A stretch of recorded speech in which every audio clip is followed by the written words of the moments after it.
Mingus Marauder Football is on the air. Your 2024 Mingus Marauder Football coverage is brought to you in part by Jones Ford Verde Valley, Arizona's best. On 260 in Cottonwood, visit Jones Ford today. Jennifer Griffin State Farm Insurance. Like a good neighbor, State Farm is there. Taylor Waste, the best local option for service tailored to your needs. Yavapai College, serving students with opportunities and resources at 6 campuses across Yavapai County. Reese's Tire and Automotive Tire Pros, more miles for your money. Tiffany's Construction Value, engineering on every project. Gettles High Desert Mechanical, heating, cooling, and plumbing. Don't settle, get Gettles. Consideration also provided by All Price Insurance in Cottonwood, helping you find the best option for your insurance coverage. Fiskor Heating and Cooling, serving Northern Arizona residents and businesses. They're here for you. Rock Zoo Screen Printing, serving the Verde Valley screen printing needs for over 30 years. Larry Green Chevrolet. Visit them on Rodeo Drive in Cottonwood or shop completely online at LarryGreenChevrolet.com. D-Best Plumbing. They simply believe in getting it right the first time. Sun Country Custom Woodworks, serving Arizona for over 10 years. Longfellow Excavating. We dig your ideas. Call them at 928-300-3792. And now, broadcasting for your 2024 Mingus Marauders, your play-by-play announcers, Nick Yatsenko and Jackie Bessler. Well, welcome one and all, and welcome to Mingus Union High School for Senior Night 2024. I'm Jackie Bessler, Nick Yatsenko. We are going on the air a little early as we will get an opportunity to talk about some of the seniors throughout the 2024 season and the Mingus Marauders. Ironically, we have quite a few, don't we? We certainly do, Jackie, and I can't wait to acknowledge all these guys. They've worked so hard all season with a short roster and a short depth chart. These kids have worked so hard, Jackie, and it's so nice to see them get all the accolades and hear them getting announced with their families right now.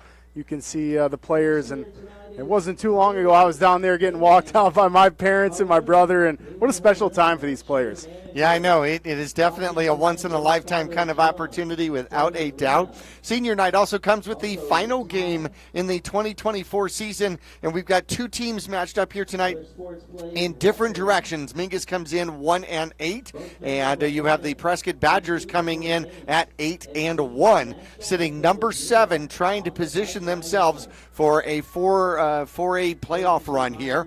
And they've got to come through Mingus here at home tonight, and Mingus loses to Lee Williams on the road, and that one 49-6. That one got away from us a little bit early, and Prescott able to outlast Coconino by a score of 35-28. That was a battle. Yeah, what a dogfight that must have been, and how exciting, because that was probably for the Grand Canyon Region title or some kind of breakaway, and Prescott obviously won it by beating Coconino, but what an exciting and a close game. And I know you got a chance to talk to Coach Collette before the game, and he does not want to see a Grand Canyon Region team first round of playoffs. No, his two options are going to be Bradshaw, and Prescott had to come back against Bradshaw and win it late in the fourth quarter, and then only a 7-point victory over Coconino. And both of the squads played their hearts out against Prescott. Prescott came in as that favored, and so everybody was just targeting, circling them on the schedule, kind of a thing. And they were able to outlast. If they go through Mingus here tonight, they will be undefeated in the Grand Canyon region. Yeah, it's spectacular too, Jackie. Like, I've been watching these guys warm up. They have quite a roster. I mean, they have, and we're going to get to go over this stuff, but they have 3 sophomores that are 6 foot or taller and that are over 230 pounds. Yeah, I mean, some horses. And in fact, since we're in the season, their varsity squad has probably more players on it than Paulden has voters, but that's okay. You're not wrong, Jack. It's great to see. Love to see that from Prescott. They got quite a lineup over there. All right, so it's going to be a little bit nippy here. Not as horrible as it could be, but it could be a little cold. 49 degrees at kickoff, Jackie, so we're finally starting to get to that cold weather. We're going to take a quick break here, and we will actually, no, what we're gonna leave it here for just a little bit, and we're going to talk about some of our seniors available for the 2024 season.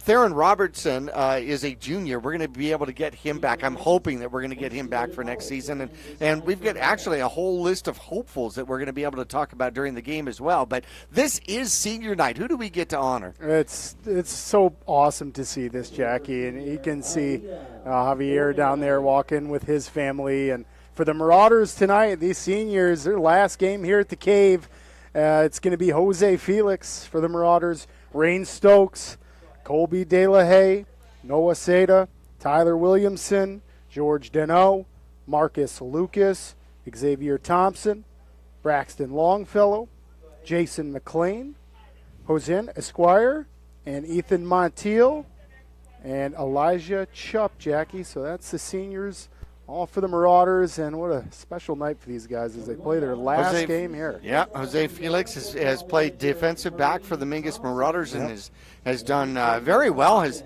picked up a couple of interceptions. Rain Stokes has been obviously everything on both sides of the ball here, and he will not be starting at quarterback here today. Seda is going to get the start,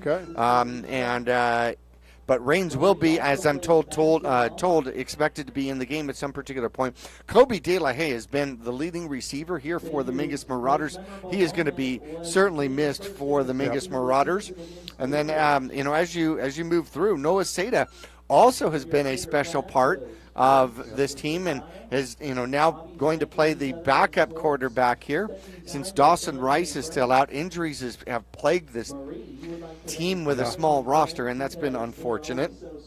But some of the other seniors, George Dano is going to get a start here today for the Mingus Marauders, which will be great. Braxton Longfellow is going to be on the line. Jordan Watson is out injured here for the final game of the season, and Coach Midkiff tells me that Braxton Longfellow said, yeah, I'll play guard.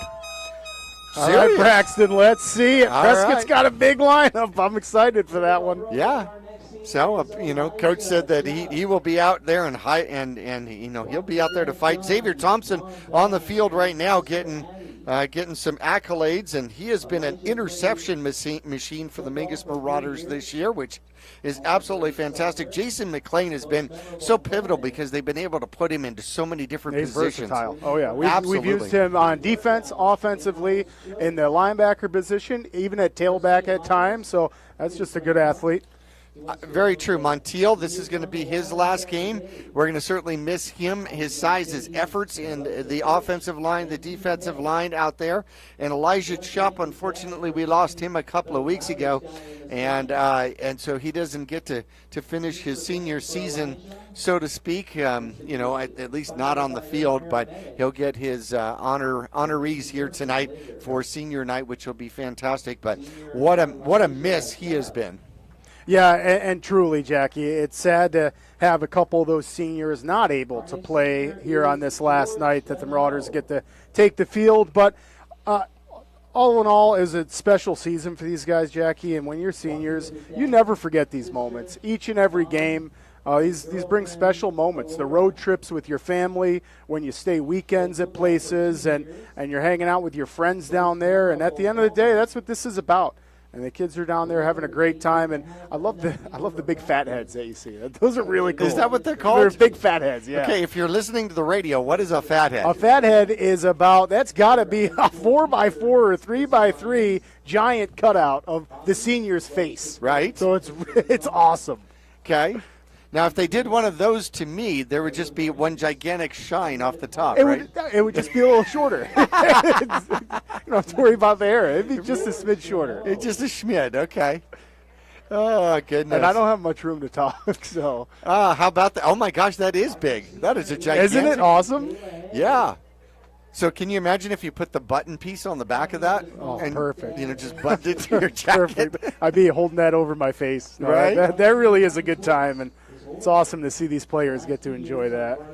Well, yes, it is certainly fun. And so, tell me from a personal perspective, when you took this walk, what did it feel like? What did you go through? It was undescribable, Jackie. Like, you don't really know or can't pinpoint your emotions because you're going through a lot. I mean, first of all, it's a realization that this is your last high school football game. For a lot of these players, they won't be moving on to play college at the next level. And for them, I was one of those players myself, Jackie, and it's just super special because you have to embrace this. This is your last time you're going to put shoulder pads on potentially and hit somebody, unless, of course, you're playing, Thursday football with your friends and family for Thanksgiving. But no, it's super special to get these guys out there, and they're going through a lot, Jackie. There got to be excitement. It's got to be a little bit bittersweet. For sure. There got to be a little bit of sadness, excitedness. I love that fat head right there. That's awesome. That is pretty fantastic. Kobe De La Haye has made some phenomenal catches where it's like, 7 people come up for the ball and somehow he comes down with it. Yep. or his route running has been spot on. Yeah. I mean, we've seen times where his route running right on the sidelines, we've seen him catch a couple tiptoe passes. They're super special. Yeah. Nope, certainly so. Well, obviously you made the point that a lot of these players are not going to go on to the next level to go play at a JC or a collegiate kind of level. What did you do? It seems like you went on to play hockey, so you went, okay, I got to find some other way to get all my aggressions out. That's right. I mean, I ended up going on to play a little bit of hockey just through GCU's club team. And that was after I had graduated high school and lost a whole bunch of weight in order to play hockey. Football was always a dream of mine, Jackie. I never went for it. I went for hockey after I lost weight, and I didn't get back into football. Although, man, I always think about it because football is definitely a sport I love, and what an exciting time to be able to pick and choose what you're going to do next for these guys. Well, hockey is kind of like football with a stick, right? Yeah, that's right. That's right. I would be lying if I said I didn't get just drilled on the hockey rink too. And don't you do the drilling? No, I'm typically the one getting drilled. Oh, got it. Okay. A big man on skates like me, I can't quite stop all the way sometimes. So, yeah, it's entertaining to say the least. Could be. I understand but that. But stay active. That's the note there. Stay active. So, obviously, what a special time for the coaches too, because you've gone through the program and you've spent all this time with these young men, and you've gotten to know them personally. You've gotten to know, what they're hoping to do in their life and how things are going to go along and what they're looking forward to as we see Jose Felix on the field out here with his family. And then, the group's leaving you, It's like, oh my gosh. That's bittersweet. Yeah. I mean, it's got to be sad. You're excited. You're still with your friends down there, and they still have the rest of the school year. Sure. But there's just never moments like those nervous moments and the butterflies you have before the game. In the weight room or in the locker room when you're quiet and you're looking at one another before you start a football game. Those are special moments that I'll never ever forget, and neither will these players. Braxton Longfellow coming out, and he'll get his walk out on the field, and how about that? You get an inside linebacker and being down an offensive lineman. You're trying to fill Jordan Watson's shoes. Oh, goodness. And Longfellow goes, yeah, I'll do it. Yeah, good for him. That's awesome. Love to see it. That kid's got a lot of fight. Yes, definitely. And he's going to have a lot of fight here. You bet. So Prescott is definitely big in the line offensively and defensively, without a doubt. Longfellow has brought 6 generations with him. It's awesome. It really is awesome. He's got a lot of air horns in the crowd, too. There you go. He's pointing to the crowd. He's got quite a fan base here. I love it. And I still am trying to find out whether or not Braxton is related to Josh Longfellow from Longfellow Excavating, our halftime sponsor. So I'm still trying to find that one out. I haven't figured that one out yet. And his girlfriend Taryn. This is just something special, Jackie. And the tunnel's empty. So amazingly, we cruised through a lot of the senior group here.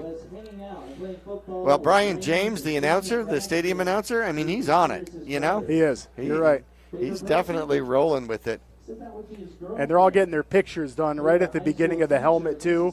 So that's super special. I don't remember them doing that back in my years, so that's really special. Each of these players will have a moment coming out of the helmet with their families. That's really nice. And then all the families are walking up here, Jackie, and then they're going to take their seats. Watch their seniors try to kick some booty. Tonight we're playing spoiler. I know. I mean, pure spoiler against a playoff-bound Prescott team. Very true. Marcus Lucas out there, a senior, running back linebacker, and apparently looking to be an EMT and a firefighter, which is pretty awesome. Yeah, that's very honorable. You know, I think that a lot of football players go on to and roll into careers like that. I have actually seen a lot of athletes from Mingus go into first responder careers, whether it be on the police category or the fire category, or yeah, same. A lot of the kids I graduated with, Matt Chavez, a lot of these guys went into the firefighting stuff too, and that's just how about a team atmosphere, right? I mean, go from playing on a team, throughout your youth and then in high school. Right. And then I know, for instance, like, Matt Chavez was one that moved on and went to college. Yep. Moronis, same thing, college, and then moved on to a team job, so firefighting or something along those lines, which is super special. Or go on to coach football, which we've had quite a few of those. We have also seen several Mingus Marauder players of yesteryear going to the United States military to serve. That's right. So you've got Griffin, Jen Griffin, our coin toss sponsor. Her son, lovingly called Gronk, went into the United States Marines. My son, so proud of him. He's in the United States Army. And thank you for your service, Nick, and to all those Marauders. That's right, Jackie. And we've got Veterans Day coming up Monday, if you did not remember that. So when you find a veteran, please thank them because, unfortunately, freedom is not free. No, that's right. And, boy, this is what the beautiful thing about right here, right, is the freedom. These young players are out here. Their last night of Friday night football, and then after this school year, it's time to move on and go either move on to college or your career. And or we've seen a handful of Marauders also sign with some, like you mentioned earlier, JUCO colleges, so a junior college to play football. A big university that has accepted a few Marauders with scholarships has been Ottawa University in Surprise, Arizona. Right, and I was going to say, and Ottawa is not in Canada. Not in Canada. Right. This Ottawa University is in Surprise, Arizona. Right. And I actually happen to live fairly close to it. It is a very big campus, and the football team is huge. I have got to get there to see a game. It's really nice. That would be a lot of fun. That would be a lot of fun. On the field right now, Noah Seda. And Noah Seda will get an opportunity to play quarterback, start at the quarterback position here for the Mingus Marauders tonight. So that'll be pretty awesome. You think the big heads would distract you? Or the fat heads would distract you? I'm wondering whether or not the Mingus Marauders can take those on the field with them. I'm talking about from the crowd. I'd be looking over like, oh, who's that? Wait a minute, we got to go here. Well, actually, it'd probably be the only thing I can see. Wow.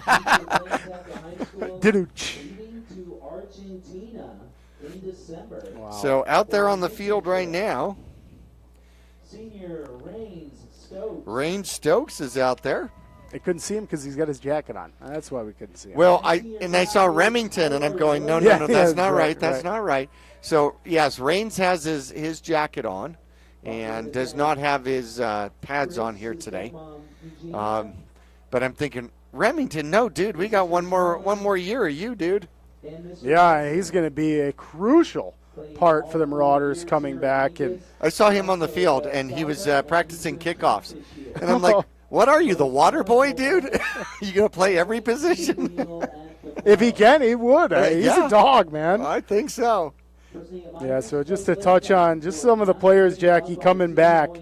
I mean, Dawson Rice, unfortunately, lost him for the last of this season. But Shane Chupp, Jr., Cameron Houseman, young man did a lot of great work on the line of scrimmage for us this season. He'll be coming back. He's only a sophomore. Landon Backus, only a sophomore. Landon's got some size. Trenton Patton, same deal. I know Landon General has Patton. size. That's my grandson, and he comes over and eats at my house. All right, so you know firsthand then. All right. Uh-huh. You better feed him some more. Keep feeding him. Yeah, it's Keep like, feeding okay, him. should I get another 4 pounds of meat? Yeah, I probably should. Landon's coming. Just yes. Just yes, get it.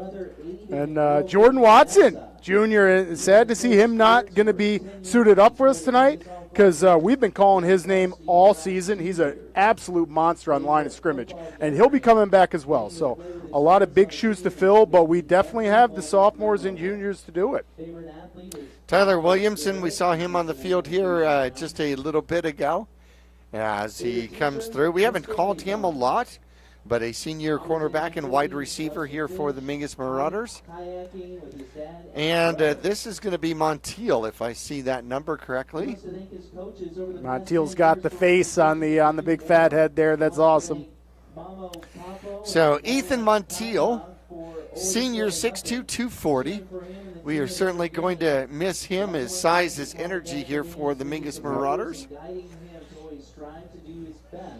And Mom very active as the with the athletic secretary part, and we're constantly sending her links that she is sending out to all of the players and families so they can watch and listen to Mingus Marauder football wherever we happen to be. And we probably had a lot of viewers last week. Not many people made the trip up to Lee Williams. That's a long trip, man. It was. That was a long trip, and to go there and get our butts kicked, we're going to have a little fire in us tonight. Yeah, we should. Because Lee Williams, we were talking pregame, and we awoken Lee Williams. Yeah, that's going to be interesting. We're going to talk about them matching up with Bradshaw coming up here tonight in the final game of the season. We're going to take a break here as the Mingus Marauders have finished their senior night, and we will return to our pregame show coming up right after this.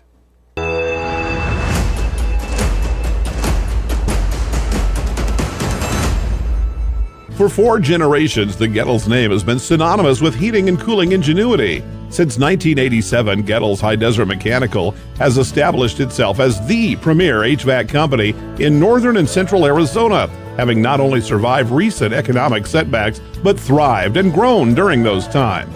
From sheet metal fabrication to equipment installation, and now comprehensive plumbing and drain services. From clogs to comfort, Gettles has you covered. Don't settle, get Gettles, and go Marauders! For over 20 years, Roxu Screen Printers has been the Verde Valley's choice for custom business and sporting apparel. Bring your ideas and logos to Roxu Screen Printers and watch as your creations come to life. Choose from an extensive selection of items available for your company, team, or organization's logo. From t-shirts and hats, specialty items, and embroidered company attire, you can get started with a quote by calling 928-646-5734 or email dawn@rockzoo.com. That's ROKZOO.com. Larry Green Chevrolet has been an important partner to this community for over 30 years. Whether it be offering outstanding service and deals to the Verde Valley or providing support to schools, charities, and community events, we have made it a part of our business. We love and support the growth and future of Cottonwood and our surrounding areas. That's why we refer to our dealership as the People Place. Larry Green Chevrolet is a proud sponsor of Yavapai County, and we are proud to support our Mingus High School football. Go Marauders! Call Rick or Scott Stokes at Sun Country Custom Woodworks about cabinets for every purpose and every budget. Sun Country Custom Woodworks can custom build cabinets for your dream kitchen or bath, adding tremendous value to your home. Organize the garage and store stuff right with a call to Sun Country. And ask about money-saving options, including modular cabinet choices. You know, your cabinets may not be from this century. For ideas, start at suncountrywoodworks.com.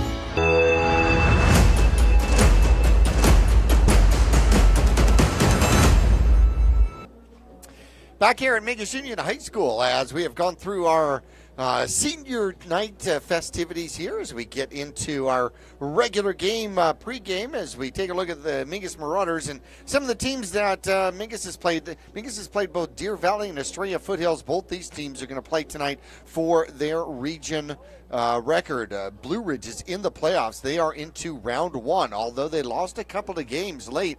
I'm wondering if they lost some players to injury or something like that, because they really fell in the rankings. Flagstaff finishes up at Coconino. They dropped to number 23. If Flagstaff wants to sniff any chance at the top 16, they're going to have to upset Cocoa. Wow. And that's going to be a tough one. Yeah. Cocoa is quite commanding and has even played the Prescott team to quite a game. Bradshaw Mountain, well, Lee Williams put up 42 on the Mingus Marauders. Now Bradshaw is going to host Lee Williams, and in order for Bradshaw to stay number 12, they're going to have to win against Lee Williams, and if they're able to do so, they're going to stay at least number 12 without a problem. Lee Williams has no shot at getting into the playoffs, regardless of whether they win or not coming into tonight, though. Yeah, and that's that's a schedule right there, Jackie. And we were just kind of talking about Prescott's, how tough this is. Oof. This is pretty crazy to say that 6 of the teams Prescott's already played.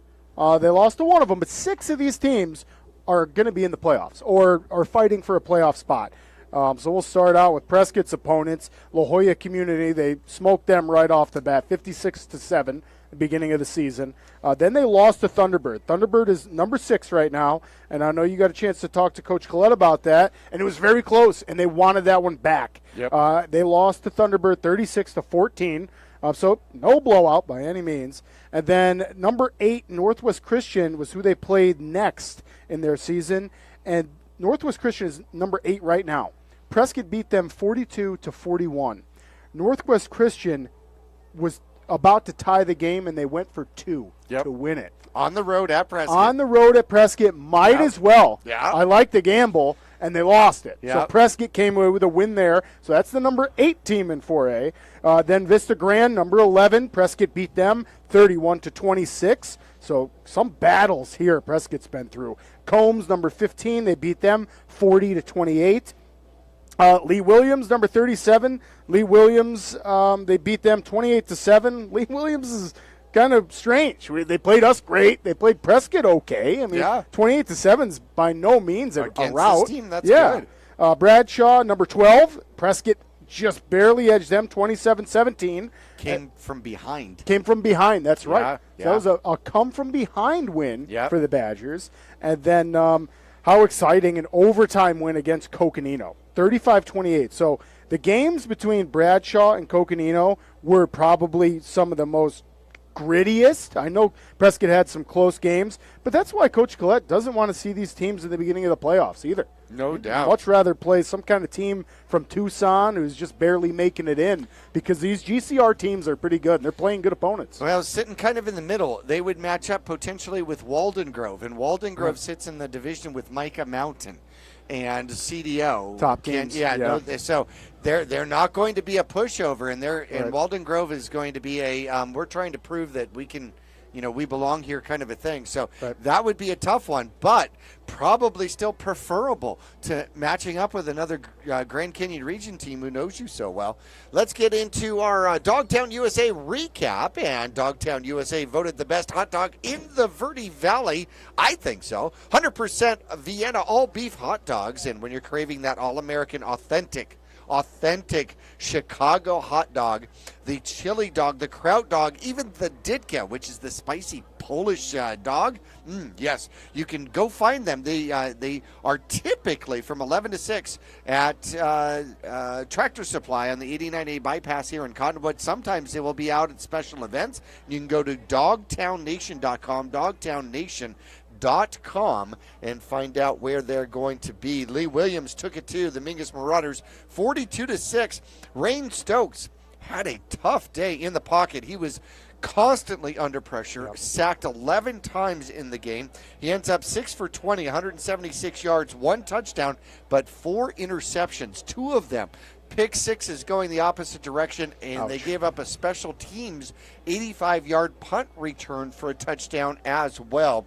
Morgan Quinn, who leads all of the Grand Canyon region in passing, 11 for 17, 195 yards, extremely efficient, 2 touchdowns and an interception, as Islas Montebias got a hold of him on that one, but still had a quarterback rating of 112. Lucas Least didn't have a lot to do in the backfield, 10 carries, 47 yards. Mingus as a total team, 34 carries, 60 yards, led by Shane Chupp, who had 89 yards in the game. Kind of a breakout game for him. Receiving, the leading receiver, Kobe De La Haye, 61 yards on 2 receptions. And Tristan Tim, a sophomore, at the end of the game catches the touchdown for the Mingus Marauders. A little bit of hope for the future for the Mingus Marauders.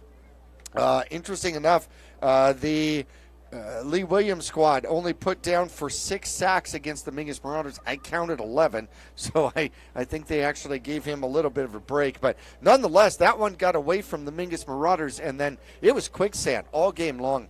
Everything Mingus tried to do just fell apart on them. Yeah, it really was, Jackie, and everything seemed to go from the 2 pick sixes to the special teams touchdown. Everything kind of went Lee Williams' way, on top of them playing a good game. Oh, yeah. So they were playing very efficiently, too. Just to touch on the Coconino Panthers and the Prescott Badgers. That was last week's matchup, Jackie, and that came down to overtime, last play kind of stuff, and the Badgers won that game 35-28. So by 1 touchdown. Let's see, Tennant, Prescott, the Badgers quarterback had 90 yards. He was 3 for 8 with just 1 touchdown. The Badgers rushing the ball. Had 332 yards on the ground against the Panthers. So Tennant was a big rusher, so quarterback for the Badgers, 167 yards against the Panthers. And then Adam Lloyd, their senior, the Badgers senior, 154 yards on the ground. Receiving, it was Peoples, 82 yards. So Josiah Peoples will be the wide receiver to look out here for the Badgers. Coconino wasn't able to get much done passing, 156 yards in the air against the Prescott Badgers. And then rushing the ball, Coconino was only able to muster up 100 yards. So obviously the Badgers' defense is pretty fine-tuned. Looks like the Panthers had a little bit better luck going through the air. But nonetheless, this Badgers team can put up yardage, 332 yards, and it was a close game. Right. It just doesn't make all that much sense. So you know the Badgers had something else to say about that game. Yeah, we're going to get into it. Tennant is a two-way quarterback for the Prescott Badgers.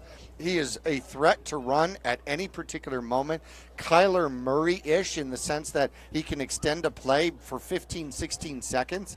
And he's just an incredible athlete that the coaching staff says that, he just works so hard. We're going to take a break. We're going to come back, take a look at last year, look at some stats this year, and the matchup between the Mingus Marauders and Prescott Badgers when we come back after this.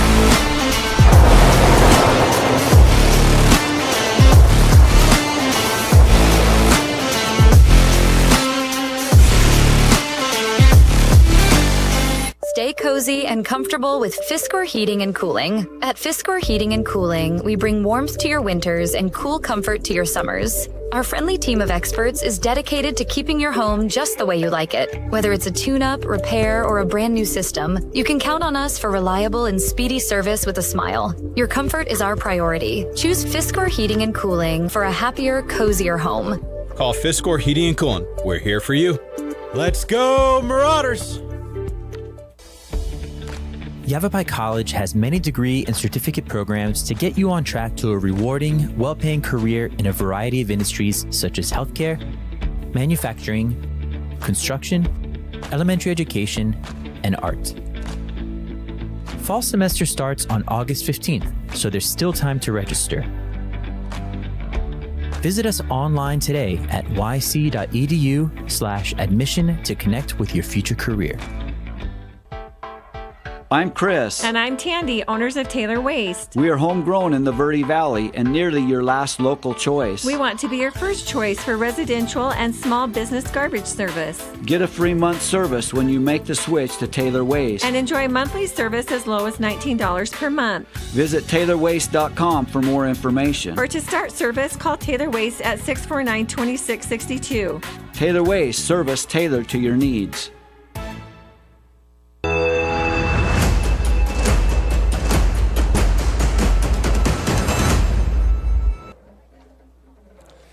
Just waiting for the Mingus Marauders to come out. The Prescott Badgers are already out. In 2023, it was a 41-12 victory as Uriah Tennant was 2 for 3, 30 yards. He was the kind of backup quarterback, but still did very well. Rain Stokes, 6 for 12 last year against Prescott. 86 yards, a touchdown, and an interception. Mingus had 135 yards on the ground, 86 in the air, 111 yards on the ground for the Prescott Badgers. Uriah had 46 yards himself. How about that? Leading receiver Gunderman, he's back again this year, and Gunderman had 4 receptions, 214 yards, and 3 touchdowns. He was an absolute menace to the Mingus Marauders last year. The cannon goes off, and here come the Marauders. Yeah, awesome to see the guys running out with the flags. That's a beautiful thing. And Marauders team stats, Jackie. Rain Stokes on the season at quarterback, 790 yards. I don't think we're not going to see him at quarterback tonight, but Dawson Rice behind him with 331 yards on the season at the quarterback position. Combined, both Dawson and Rains threw for 12 interceptions. The longest was a 73-yard bomb and 9 touchdowns total for both of our quarterbacks. And we're going to see Noah Seda there tonight rushing the ball. Rain Stokes, 464 yards on the season. And Shane Chupp, 133 yards. And that's very low-key. A lot of that was last week. It'd be great to see him turn it up again. Colby De La Haye, 310 yards receiving on the season. Tinsley with 117. And Remington Stokes, with 138 yards receiving as well. Taking a look at the Prescott Badgers, we were talking about Tennant being a two-way threat. 1,553 yards in the air, 15 touchdowns, only 3 interceptions on the season. He's got another 696 yards with 96 carries, averaging 7.3 yards on the ground with 12 touchdowns, 27 touchdowns between his arm and his legs. Briseno, 50 carries, 203 yards with a couple of touchdowns. Lloyd, 134 carries. He's the power back in the backfield, 751 yards, 8 touchdowns. Gunderman, 523 yards on the season. Peoples, 527, 208 for Kaysen. And Allen, a sophomore, has 154 yards as well. They only have 4 turnovers. Only 4 turnovers. That is a lot of yards and a little bit of turnovers. That is absolutely unbelievable. We're going to go ahead and keep it here as we're getting ready for our coin toss and the teams out on the field, and we're going to go into our Eye on the Game, brought to you by Reese's Tire and Automotive Tire Pros, and you can look for discounts, coupons, and rebates on tires, wheels, and automotive services at reesestire.com. Locally owned Reese's Tire and Automotive Tire Pros will not be beat. You can ask about 6-month and 12-month no interest financing options or even no credit financing options. You can go to reesestire.com for details. And of course, without our referees out here, we cannot play the game. So we thank our referees and the dedication that they put forth to the season so we can come out and play the game. Who are our captains here tonight? Yeah, for captains, number 51, I'm going to go out on a little bit of a limb here, Jackie, and say that that's going to be Braxton Longfellow. It is. Our senior who has taken up the role of playing on that offensive line tonight against some of Prescott's biggest guys. Then we have, moving down the list, Xavier Thompson, another senior, number 23 for the Marauders, out there being captain. Colby De La Haye, as well as Ethan Montiel. So some well-deserved captaincy for those guys out there as they're on the Marauders field for their last game. Oh, I know. Want to thank State Farm Jennifer Griffin for sponsoring our coin toss out here in her office. Pleased to be a part of the Mingus Marauder broadcast season after season. And she has been in the same location for 40 years. You can stop by for all your insurance needs. That's 547 North Main Street. 547 South Main Street in Cottonwood. That's directly across from Walgreens. Can't tell north or south, but I know where she is. You can stop by or you can call 928 and 634-7680, and it looks like the Mingus Marauders are going to get the ball first, yes? Yep, Mingus is going to get the ball first as the Badgers won the toss and deferred. The Marauders will start on offense against the number 8 team in 4A. So Scott, Kassoon are two of the captains out there. I didn't catch the other names. It might be DeCourt or the other captains, but Mingus Marauders are going to get the ball first here in this one. Want to thank our 2024 sponsors, which include Jones Ford, and of course they are our scoreboard sponsor for this season. Taylor Waste has been with us for season after season, as well as Yavapai College. Tiffany Construction. I remember when there was a Tiffany on this field playing football. He was fun to watch. Gittles, High Desert Mechanical. All Price Insurance. Becky, thank you so much. She has been doing so much, especially in youth football, year after year after year. So these are some of her kids growing up. As we get into our national anthem here.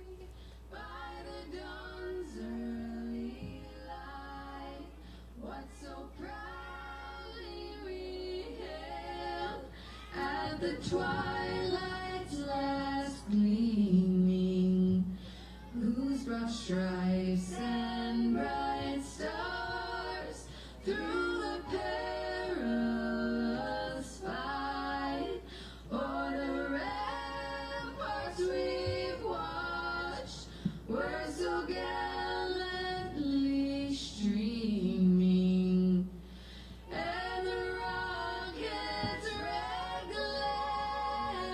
the bombs bursting in air gave proof through the night that our flag was still there.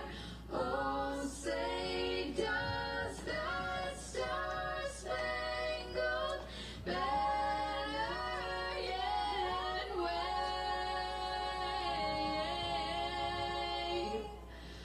o'er the land of the free and the home of the brave.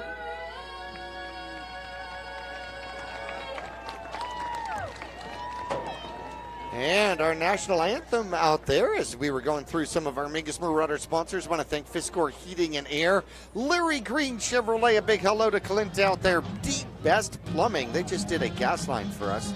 Roxu Screen Printing, go see Don over there. And then Sun Country Custom Wordworks, you know who that is, right? That's Grandpa Stokes.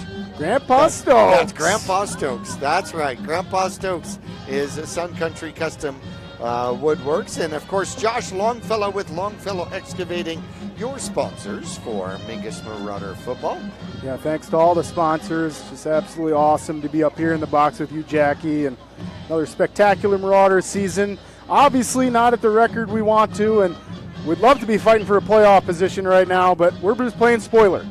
Playing for spoiler and for pride here. Last night at the Marauders field. Gunderman set to kick off. Gunderman is going to kick off for the Prescott Badgers. So he's a leading receiver and a touchback machine. See if the Mingus Marauders get an opportunity at a return, and maybe into the end zone it goes for the touchback. So Remington Stokes tried really hard to have an opportunity at that one. He did. That was a boot by Gunderman, man. Yeah, Remington tried to field that one, but that was a hard kick. So let's take a look at our line for the Mingus Marauders. It is going to be a little different. Backus will continue to be out there at the center. Left guard is going to be Ethan Montiel. Carson Miller will take the tackle position wearing number 62. Jordan Watson is out, so stepping in is going to be Braxton Longfellow wearing number 51 at the right guard. Cameron Houseman will be the tackle out there. Seda will start at the quarterback position for the Mingus Marauders. Remington Stokes, I believe, will be the starting fullback for Mingus. Mingus in there, home red for the last time, and they're going to hand it off, and trying the left-hand side is going to be Remington Stokes, and he'll pick up a couple.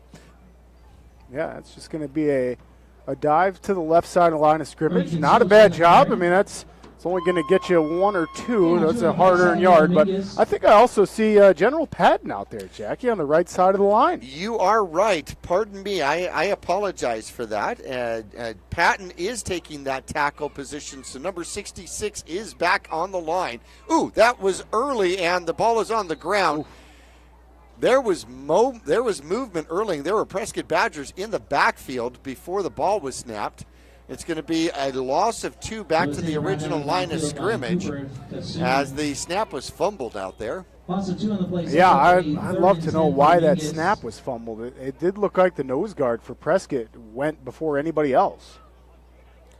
It did, and the bright white uniform going across the line should have been obvious, and there's a flag. And I think that was a make-up flag. And yeah, I can already see the ref pointing at the Badgers, so.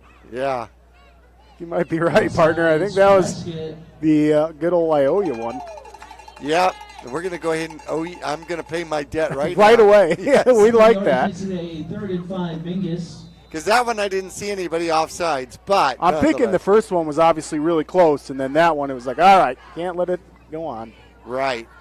Sada's back. He's in trouble, and he's going to have to get rid of it, and he throws it in the general direction toward a Mingus Marauder as he gets tackled. And Kasem will help him back up, and it's going to be 4th and 5 from the Mingus Marauder 25-yard line. Yeah, nice job, Noah Seda, rolling out to the left, doesn't see anybody, and I'll tell you what, a couple of them Badgers were closing in on him fast.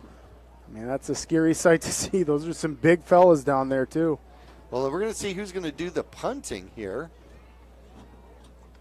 Mingus in punt formation, back deep to receive Uriah Tenet. So Tenet, the dangerous Tenet, is back to receive. Again, people are offsides. There's the punt. It is high. It is returnable, taking it about the 42-yard line. Tenet is going to come to the near side, looking for somewhere to go. Bounces back to the outside, near the sideline, and will scamper out of play. Into Mingus Marauder territory, and then a late flag. Ball is at the 41. Until we figure out what the flags are. There's 2 of them. And there was a very hard block on that play by one of the Badgers. I didn't think it was anything malicious, but it was a defenseless linebacker for the Marauders out there, I think, that got hit. So that's basically where it's just an angle pursuit, right? And someone on the offense, wide receiver, comes back, and it's called a crack block, where they're not looking, and you just lower your shoulder and drop them. But it didn't look – it's a blindside block, so that's not allowed. They're going to call that. That puts Prescott on their side of the field. Now, something Mingus has to stop. Mingus, 3 games in a row. First play from offense from the opposing team has turned into points, a touchdown. 3 games in a row. Bradshaw, Coco, and then Lee Williams. See if Mingus can stop that. Tenet is back, looks for somewhere to go, and looks downfield. He's going to turn around and run it, and will run out of bounds, and he doesn't score the touchdown. The streak is broke. I was holding my breath for a minute, but that's that's a good job. Great coverage downfield. Way to make him scramble out to the sidelines, and Tenet's got some speed, so he's able to get a couple, but nice job by the Marauders getting him out. Picks up 6 yards, so that puts him over 700 yards on the season. 3 receivers to the near side, 1 going to the top side. Tenet is in the backfield by himself. I don't think that scares him. No, I don't think so either. Mingus has 1 safety back about 15 yards off the line of scrimmage. Tenet is back, gets a little bit of pressure. Now he's going to run, heads up the middle, and gets a first down. Bounces to the outside. Man, he is quick. And then finally runs out of bounds on his own accord out at the 25-yard line. And he'll pick up 25 yards on that carry. Yeah, this is just a good example of why this is going to be a playoff team. I mean, Tenet just has great patience, and he just drops back. He doesn't see anybody, and that's an extremely athletic quarterback. I haven't seen anybody run like that since Leighton Dickerson. He runs downhill like water dangerous. goes downhill. Yep. Yes, absolutely. Tenet puts a man in motion, sends him back, and takes the snap. Looks for somebody downfield. The lefty bounces back out of the pocket, gets chased again, could run, stops, throws, and throws it out of bounds. So this time, Mingus played contain out there, and doing a great job was Longfellow getting in front of him and just kind of saying, okay, you just stay in this general area, and he threw it away. Perfect. I mean, that's you got to be out there to stop him from getting downfield, scrambling. And then nice job by Felix, Colby De La Haye. These guys, Xavier Thompson, great coverage downfield. I mean, they're not letting their man get open. 2nd and 10 from the Mingus Marauder 25, just underway, 9:50 left to go in quarter number 1. Final game of the season. Tenet takes the snap for Prescott, steps back, the lefty sets his feet, throws across the middle off the hands of Gunderman, thrown just a little bit behind him. And that's one of those where coulda, woulda, shoulda, huh? Yeah, Tenet wants that one back because he's had some time. The Marauders' defensive line is much smaller in stature, but a lot quicker. So we're able to see the Marauders squeak through, and they are putting pressure on Tenet. And it's just an outstanding job by the linebackers right now. Good coverage. One man in the backfield now for Tenet, puts a man in motion, comes to the near side. There's the snap, and they fake the handoff. And as he is pressured right away, he's got to go to the outside, throws, has a man. That should be enough for a first down, caught inside the 15-yard line down to about the 11. And I'm trying to catch a number out there. Cooper Kassoon with the reception out there, and that'll be good for about 14 yards. Yeah, and the Badgers are wiping their sweat a little bit. That play took a long time to develop for them. 1st and 10 Prescott for the Mingus 12. I don't think that Tenet finds that unusual. He extends a lot of plays, as I understand it. Steps back in the pocket, throws to the near side, has a man well defended and run out of bounds. Good defense out there by Thompson. The catch is made by Kassoon again, and it's going to be a pickup of about 5. Yeah, and this is where you're going to need to pinch in your defensive line and linebackers. We've seen Tenet drop back to pass a lot. I'd be looking at a run here. We haven't even seen Lloyd in the backfield with Tenet yet. Kassoon's on the near side along with Gunderman, and he's got another man in motion. There's the snap. Quarterback steps back. He's got 3 receivers on that side. Looks to throw. Now he's going to run. Cuts it back up underneath. Gets hit. Dives for the end zone, and they call it in for the touchdown. Wow, just barely. A nice dive by Tenet. You can see the replay there on your screen. Ooh, that was really close. I don't know if he got in there, but you know what? There's no reviews in high school football, so he can't go back to the tapes. Fortunately, we have them, though. Yeah, what do you call what we do? We're reviewing this. Because that was very close, and I think the Marauders might have stopped him, but nonetheless, the Badgers are going to break the ice first and get the first touchdown of the game. Kind of a swinging gate situation here for the Prescott Badgers. And Tenet is going to now call it off and call his squad to a situation where they're going to kick. And there's the extra point attempt. It is up, and it is a line drive, low but good. Gunderman drives it through. 7-0, 8:57 left to go here in the first quarter. Prescott's up 7-0. Mingus will get the ball back after this. All Price Insurance on Main Street in Cottonwood is your local insurance provider for personal and commercial insurance. Call and compare over 150 different insurance companies for home, auto, commercial, RV, motorcycle, boat, or ATV. Specialty insurance and insurance bonds are no problem at All Price Insurance in Cottonwood. Well, we'll see if Remington Stokes gets an opportunity to return one out here. Prescott leads 7-0. And Mingus will have their second possession here coming up in just a moment. Tenet pretty much did most of that on his own. Yeah, what an athlete. I mean, truly, and you see why this is a playoff team. He had 38 yards of that drive. That one's going to be too far.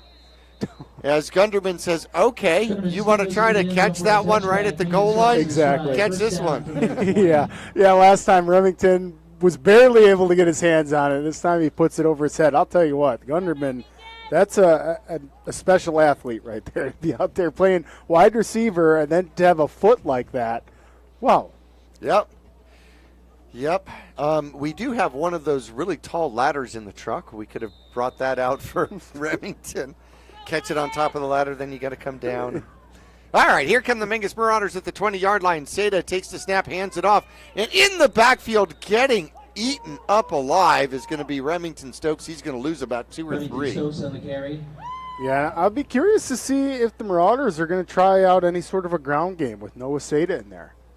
Another player, a senior for the Marauders, who we have not seen at the quarterback position this season. He has been the backup to the backup. So Stokes was the backup to Rice, and then Rice went back down. So Stokes started the season, and then Rice took over, and then Stokes got to play fullback, and that worked for a little while. There's the snap. Seda takes the snap, throws it to the near side, and it is tipped away. Intended out there for Shane Chubb for the Mingus Marauders. Yeah, it looked like Noah was just a little bit amped up when he threw that ball. That's his first throw. Well, the snap kind of went off to the side. Yeah, it was doomed from the start, kind of. Yeah, right. He had to reach out for that one a ways. I think the whole timing of the play may have been off at that particular point. 3rd and 12. And Seda's back. He's going to look to throw. He's got a little bit of room to run. He's going to run. And he never saw him fumbling the ball. Seda got absolutely annihilated, and Prescott's going to come up with the fumble recovery out there. And Run down by Josiah Peoples. Peoples will get the fumble recovery for the Prescott Badgers. Seda just never saw that coming. No, that's that is a huge hit out there. And yeah, you're right. I mean, Noah was not looking in that direction, and he made a cut at the same time that defender met him there, and that was ugly. Picked up, 9 yards, if you will, with the fumble going forward. And here come the Prescott Badgers with an extremely short field at the Mingus Marauder 27. Sent a man in motion. Tenet is back. He's going to throw. Has a man in the middle. Kaysoon will avoid a tackle and then get down close to a first down. Tennis pass complete to Cooper Kaysoon. And I think they are going to call it a first down out there. And you wonder if we're going to see, against some of the tougher teams, Jackie, it seems as though the Badgers didn't pass all that much. They're a heavy rushing team. So be curious to see if the Badgers try to use a little bit more air game, which we are starting to see in the beginning of this one. 5 receivers, nobody in the backfield. This is Tenet's show. There's the snap. Quarterback comes to the near side. The lefty plants his feet, throws it up underneath. That's Gunderman. Gunderman trying to get to the corner, and he will get away with that and into the end zone. However, a flag comes out at the 5-yard line, and they may get Kaysoon for a hold or a block in the back at about the 3-yard line. Yeah, that's for sure. They're going to get Kaysoon on that. And you heard a little sigh from me, Jackie. I think that was a little soft, but fortunate for the Marauders. We'll take it. So the pass play would have gone 17 yards. And that would have been Gunderman. Gunderman very quick once he received the ball. Elusive, I should say. Would have scored the touchdown instead. It's now going to be after the penalty, makes it a 1st and 6. 1st and 6 after the penalty. The ball comes back out to the 12-yard line, 13-yard line. So 13-yard line, 1st and 6 for the Prescott Badgers. Points do not go up on the board. Same play. Quarterback goes the opposite direction and stops. has a little bit of room. He'll run, and Mingus will contain him. And that is going to be a short gain of about 3 yards. Yeah, and we're seeing Second down, Prescott. Tenet drop back in a lot of what seems like passing plays, Jackie, but he just turns them into running plays. So, well, he looks downfield, and then when the coverage has been there, then he decides to run. And just couldn't cut between two Mingus Marauders. Somebody had a great open field tackle out there for the Mingus Marauders. Second and about 4. Tenet comes to the near side. The lefty finds his man. Oh, and off of his hands. And that is going to be number 84, first attempt at him. And that's going to go to Eli Allen, the tight end. 3rd and 4, Prescott. yep, just off target there, so it'll be 3rd down for Prescott as they're trying to get some more points on the board here. The Marauders need to keep him out, Jackie. You want to play spoiler. Got to have a big stop right here. So Seda, your quarterback, comes in defensively for the Mingus Marauders. But then again, Tenet plays defense, and we got a timeout on the field. And no, they're going to send Seda back off the field. And Dano's going to come back out. So 9 out, 18 in. Dano is senior for the Mingus Marauders. 5 receivers, 3 to the near side. If you're watching Verde Valley TV, there's the snap. There's going to be a quick pass out to Kaysen, and he will wander his way down to the 5-yard line. That should be enough for a first down. That is going to move the chains as he'll pick up 8 on the screen. Yeah, and more beneficial for the Badgers is that's going to get the clock rolling and keep it rolling. Kassoon has 8 receptions so far in the game. 4 receptions, 37 yards. First and go from the 4, tight formation. They do hand it off, and untouched into the end zone goes number 61, Garrison Gray. Yeah, just an excellent play. You can see the replay here. That entire line of scrimmage just sealed a wall. I mean, an absolute wall for Garrison Gray, and that's an easy touchdown. I don't have Garrison Gray with any carries in the year. So, or very few, I guess. So a 4-yard touchdown out there, and it looks like Prescott is planning on going for 2. They throw it, and it is incomplete. They tried the quick slant out there to Gunderman off of a strange formation, and it is no good. So 13-0, 5:57 left. Mingus will get the ball back for the 3rd time when we come back after this. Larry Green Chevrolet has been an important partner to this community for over 30 years. Whether it be offering outstanding service and deals to the Verde Valley or providing support to schools, charities, and community events, we have made it a part of our business. We love and support the growth and future of Cottonwood and our surrounding areas. That's why we refer to our dealership as the People Place. Larry Green Chevrolet is a proud sponsor of Yavapai County, and we are proud to support our Mingus High School football. Go Marauders! So the 2-point conversion pass, the first thing that didn't seemingly work for the Prescott Badgers here tonight. Leaves it 13-0 over the Mingus Marauders. Gunderman set to kick off, back deep to receive for Mingus. Gunderman will kick. And Remington Stokes. De La Haye would like an opportunity on senior night to return one, don't you think?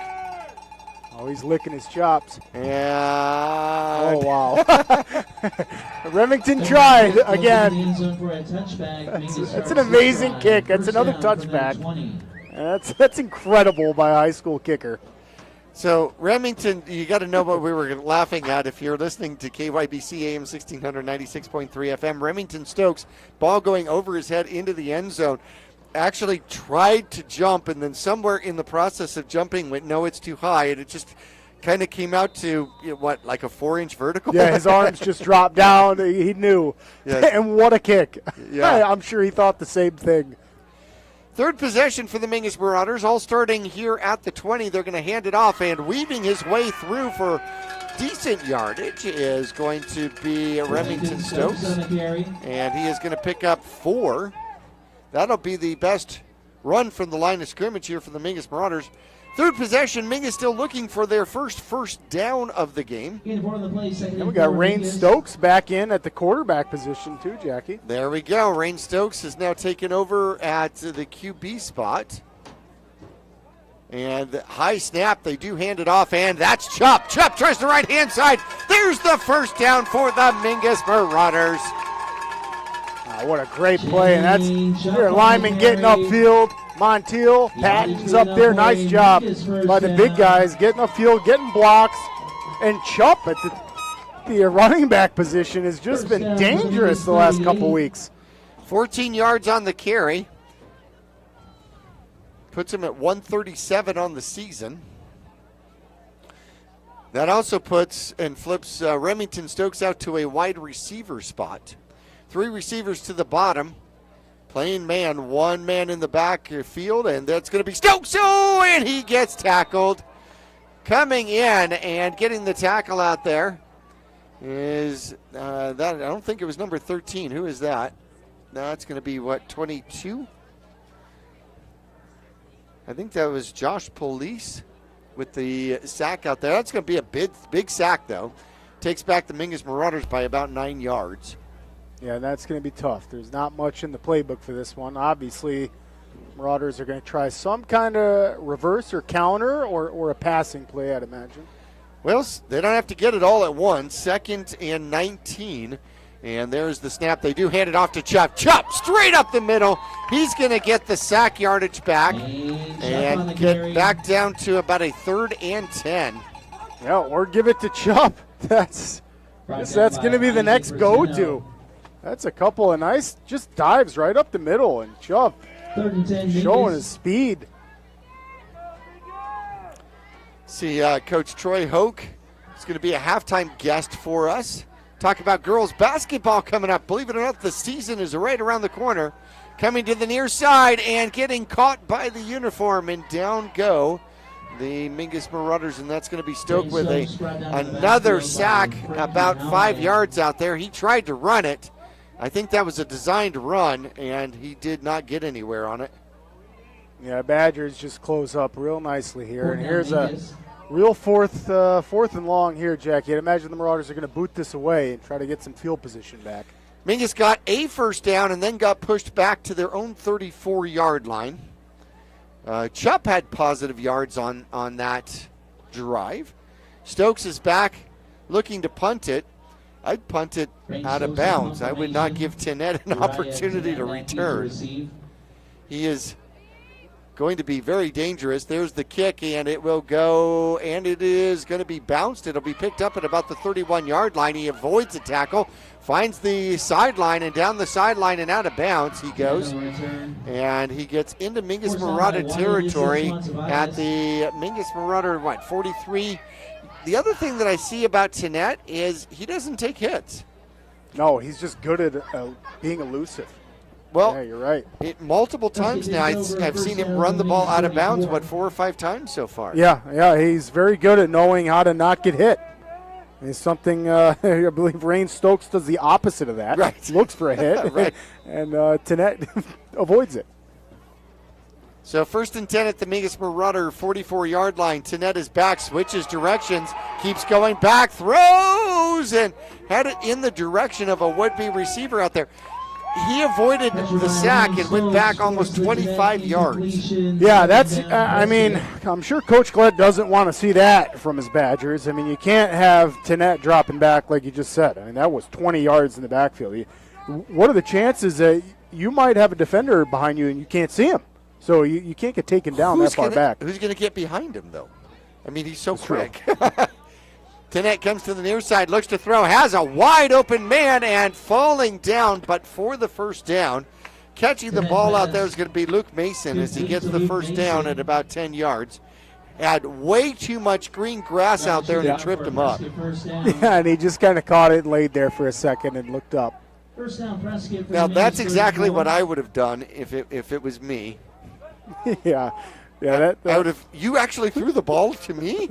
Oh my gosh! I'm going to lay down, take a nap before I trip again. Right. 1st and 10 at the Mingus Marauder 34. Nobody in the backfield with Tanette. He goes to the left-hand side, throws, and has a man off the fingertips. Intended receiver out there is Miller Terry. Kenny Miller Terry. Pass ball is Yeah, incomplete. Tanette just off target with that one, and the Marauders, again, playing good coverage. Linebackers and the safeties right now for the Marauders are doing a great job. I mean, really, they're not letting any of these Badgers, besides we saw Luke Mason, he was pretty wide open, but I think the Marauders knew he was going to fall. Besides that, coverage has been pretty good. Okay, so I want to state out here, these uniforms are absolutely perfect for old announcer vision. There's the snap. Tanette's back, and we'll get outside the pocket, get the corner, and he will throw it, and he actually finds a man out there. Wow. Good tackle out there by Felix, and on the reception, Phillips will get the reception, and that'll be a gain of about 6 or 7. Yeah, I'll tell you what, Jackie. Tanette is lucky he got rid of that. He had DeMario Tinsley on a tightrope coming at him, man. DeMario was about to take Tennett's head off, and Tennett does a good job getting the ball out. 3 receivers to the near side, and quarterback steps back, throws a little bit high. Good pressure in the backfield, and that's going to be Stokes. And Stokes is having a conversation and asking him if he plays chess and whether or not he's available on Tuesday. Either that or what Mario Kart character he likes to play with. And I'm sure that was not the substance of that conversation. So, by the way, well, it could have been. I think Stokes said, I almost got you. And Tanette said, no. 4th and 3, and the Prescott Badgers are going to go for it from the Mingus Marauder 28-yard line. There's the snap. Tanette's back. Looks to throws. Has Mason again wide open, and he will throw his body forward for extra yardage. He needed 3 and picked up almost 10. We'll give him 9 on the reception. Yeah, good play design, and the Badgers go right back to a play that worked earlier. I mean, Luke Mason comes around and just sits out in the flat, and he's left open out there. So that's a couple times Luke Mason specifically on that play has been open. So why wouldn't you do that on 4th down? He came in with only 5 catches on the season. He's got 2 here tonight. A quad of receivers on the left-hand side. It looks like they're putting in a new formation, a bunch formation. 33 seconds left to go in quarter number 1. Prescott leading 13-0, and they are threatening again. A fake. They throw into the corner off of the hands, and Miller Terry couldn't come down with it. That tip was somewhere generally in the vicinity of Stokes, and Stokes is going to be looking for an interception here today. He wants to hand Tanette his 4th on the season. Oh, yeah, you bet he does. And not only that, but run him over while he does it. So Tanette has thrown the ball 14 times so far here in quarter number 1. Oh, my goodness. Oh, so they are really playing that air game right now. Tight formation now.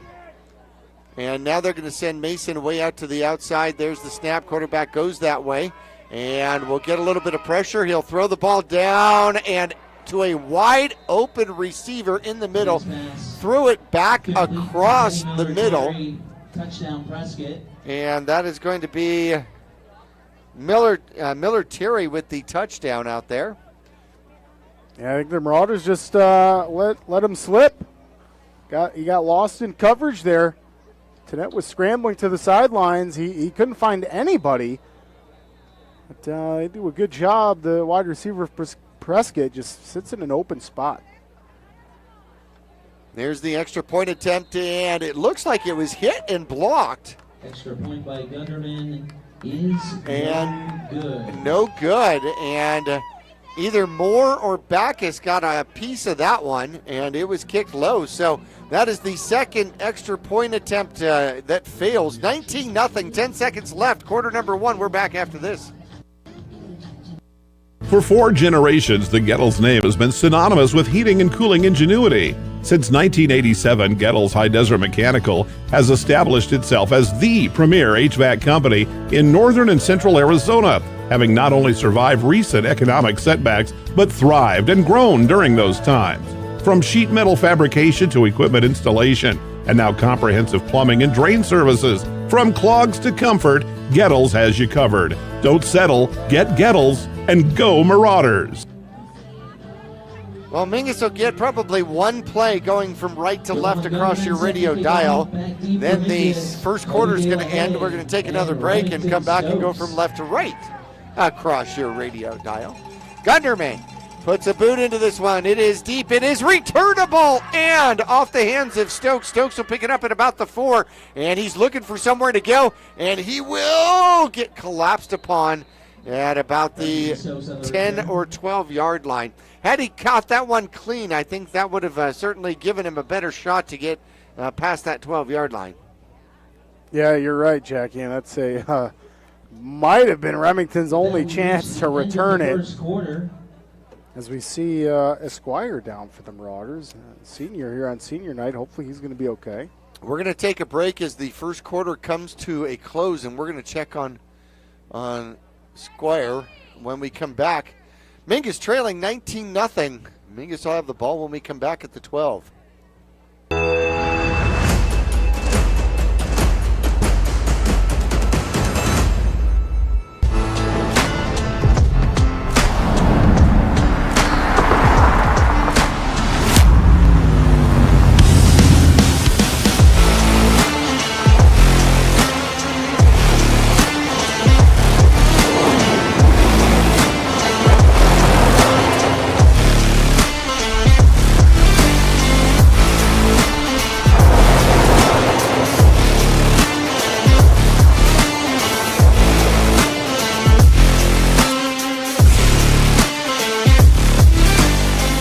For over 20 years, Roxu Screen Printers has been the Verde Valley's choice for custom business and sporting apparel. Bring your ideas and logos to Roxu Screen Printers and watch as your creations come to life. Choose from an extensive selection of items available for your company, team, or organization's logo. From t-shirts and hats, specialty items, and embroidered company attire, you can get started with a quote by calling 928-646-5734 or email dawn@rockzoo.com. That's ROKZOO.com.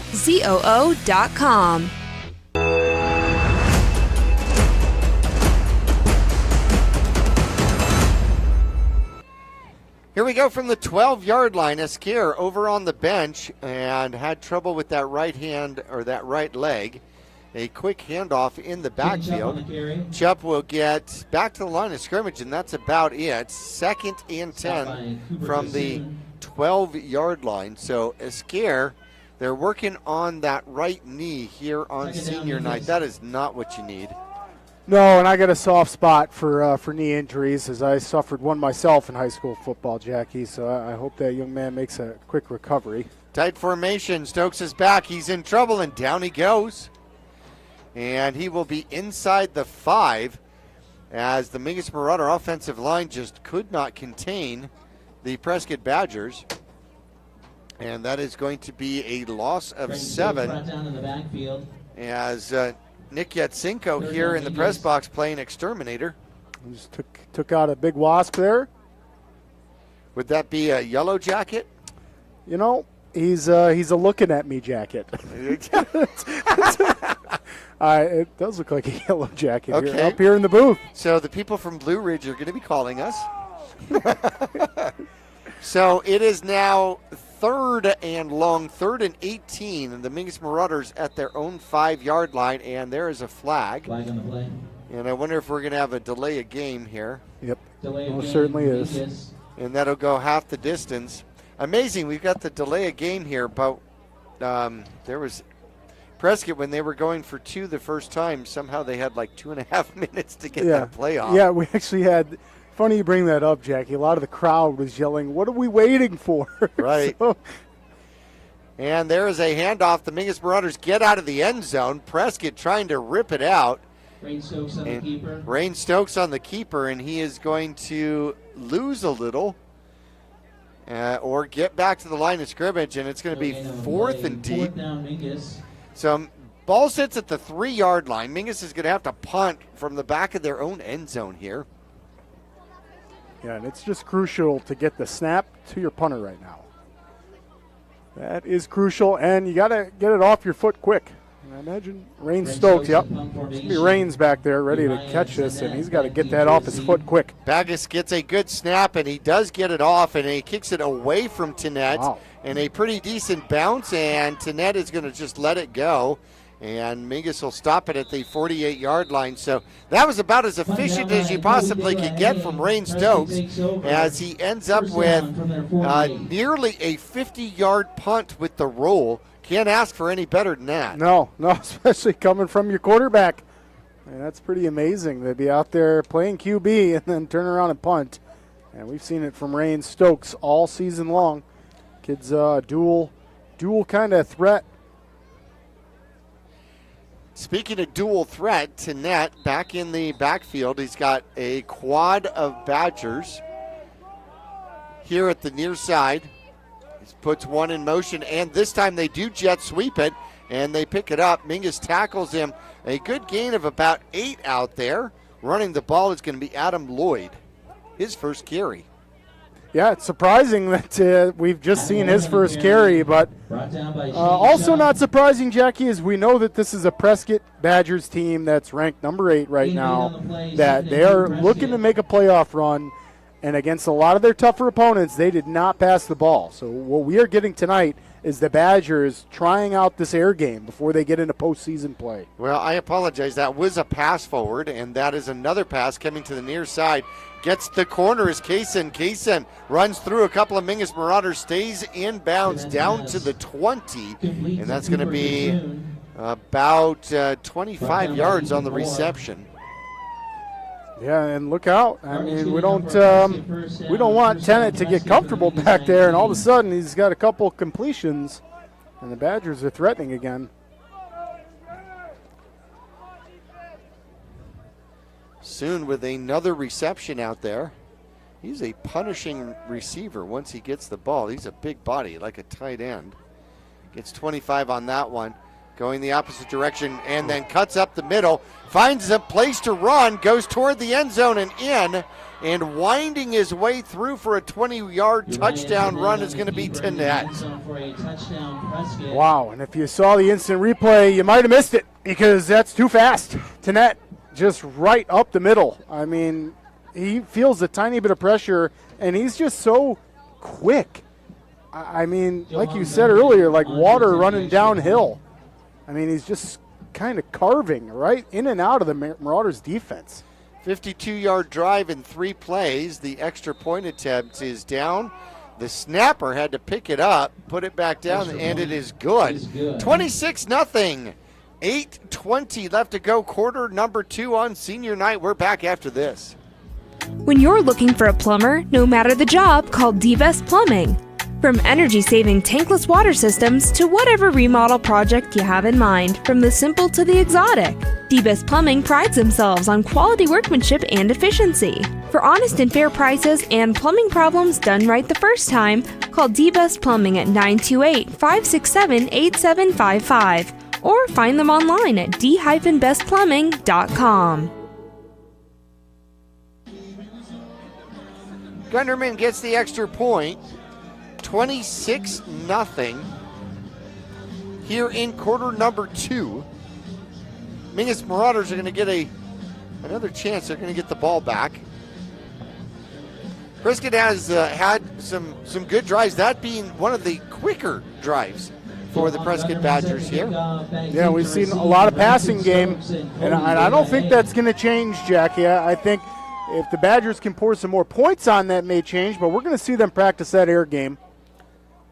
Well, Stokes is going to catch it in the end zone. That will be a touchback, but he went at least back to practice catching, right? Yeah, then he turned at the ref and said, oh, man, I wanted to run that one back. Don't I get a chance? Yeah, that's you can see him arguing his case out on the field right now, and I'm sure the ref feels bad because he knows he hasn't had a chance. It's like, okay, well, if I leave my right foot out of the end zone and I reach back, do I get to? Right? Can I? Yeah, right. If I tip this to myself, right. Him and De La Haye need to be back there playing hot potato out of the end zone. Right, tip drill out of the end zone and a run back. Mingus will take over at their own 20. Looking for their second first down of the game. Chupp tries the right-hand side. of the line, and he'll pick up 2. Shane Chupp on the carry. Yep, great to see Chupp 8 of 2 on the play. carrying the ball. One of the Marauders' absolutely pivotal juniors that we'll see come back, Jackie. Pivotal indeed. Okay, we've got whistles out on the field. And it looks like got a Prescott Badger coming in. So they were allowing for a full substitution out there. Quarterback steps back. Stokes looks to go. Stokes is going to run. There goes the flag. Stokes close to a first down. Should have a first down. The flag at the 20-yard line, though. So if the run stands, it'll be worth 9. And we're going to see what the call is. And they're talking to the Mingus Marauders. And they're saying that it's against Prescott. And so we're going to see, and it is declined. First down. They're going to give Stokes the yardage. Nice. Well deserved by Rain Stokes. And like I said, a great run there, partner. He barely escaped the line of scrimmage. Saw one of the big guys for the Badgers just miss him with his paw. First and 10, Mingus from their 31. He kind of looked like the water escaping the popping water balloons. Yeah, that's right. Yeah. Because you know Rains is looking to hit somebody as well. Well, at that point, he was just looking for any little shed of light, and they want to start the clock, and they say, no, you didn't get to snap that. Stokes says, that was going to be the play of the century. Do you understand? They were going to play that one on ESPN over and over again, and you blew the whistle. We'll never know. We will never know. How many licks does it take to get to the center? The center of the Tootsie Roll Pop, right? There's Stokes. Planned run. Oh, ow. Big hit. And Stokes gets 2. Great Stokes on the carry. Yeah, that's the hit Stokes likes and delivers himself sometimes, but that's a tough hit to take for the quarterback there. Brody Hanna comes up and levels him. He gets 2 positive yards, but that was a big hit. Missing Mr. Watson out there, Jordan Watson, concussed here from the last game. And we have definitely missed him. Stokes is back. He's pressured once again. Throws, has a man. And going down to get the catch at the 40-yard line is going to be Remington Stokes. Rain Stokes pass. Yeah, Remington wants that one back. Remington Stokes. That was close. Very close to being a reception. Oh, I thought it was a reception. No, it looked like he got under it, and he's still kind of talking with the ref right now. He's saying he had his hands underneath it. I saw his hands underneath. Yeah. I don't know that I did. And no video review. He went down for it. I thought he got that. Okay, so 3rd and 8. And Stokes is back. Oh, he's in trouble, and down he goes. Hit from the side and then bear hugged down to the ground. And Peoples will get a sack out there for the Prescott Badgers. Yeah, and I'll tell you what, Jackie, this is Josiah Peoples for the Badgers, okay? Just picture this. This is a senior, 6'1", 170 pounds, and he's getting in there. And this is a senior for the Badgers on a playoff-bound team, a defensive end up against our freshman, Patton, on the edge, okay? And Patton, for sure, does not have that step on him. Peoples is able to swim over him, but I'll tell you what, the experience that Patton has been getting this season at the varsity level is going to make him just dangerous when he is in his junior and senior years. No, very going true. Up against this kind of competition right now. I know, and how about this? You start off as the general. You know, so it's you can only go like 2-star, 3-star, 4-star from there, right? And there's the punt, and it is blocked, and it goes out of bounds at about the 8 or 9 yard line. We're going to see where they're going to mark it at the 10-yard line. And I'm not sure that thing took a wicked bounce off of somebody. Prescott takes over. That must have bounced off the line of scrimmage. I'm not sure who it hit. I think it hit an offensive lineman that was getting pushed backward. That was not a part of the plan. No, this is going to be an extremely short field, as the Prescott Badgers, already leading 26-0, will start at the Mingus Marauder 10-yard line. Yeah, too close. Too easy for Tenet and the Badgers right now. I mean, the Marauders can come up with a huge stop. That'd be a lot of momentum that they can scoop up here. And we're going to have a timeout. The Mingus Marauders are going to take a timeout with 6:19. We're going to take a quick break with them. It'll be 1st and 10 for the Badgers from the Mingus Marauder 10-yard line when we come back after this.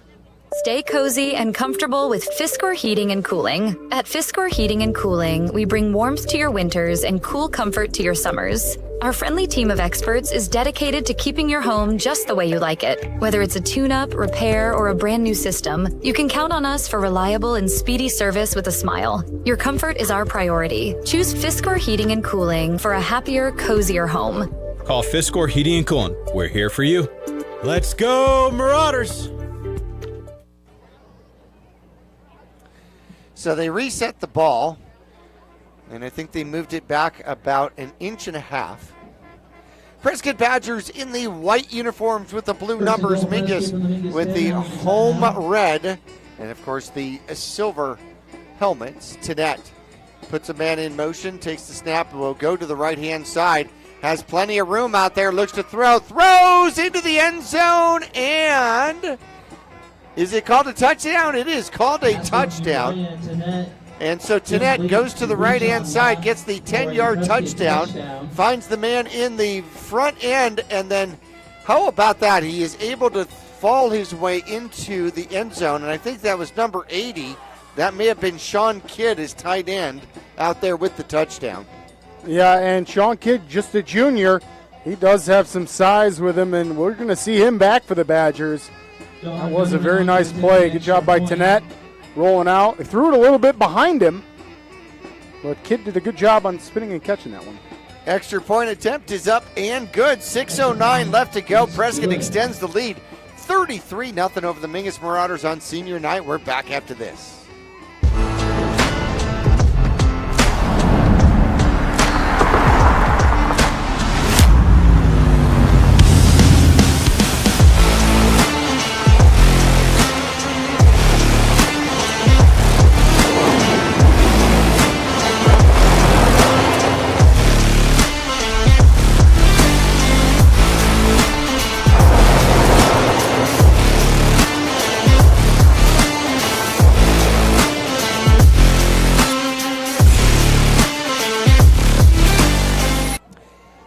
I want to thank Jones Fords for being one of our sponsors for the 2024 season, as the Mingus Marauders find themselves on the if this was a seesaw, they would find themselves on the seesaw part that's down at the bottom, right? Yeah, and this is again, everybody, this is a Badgers team that's number 8 in the state in Division 4A right now.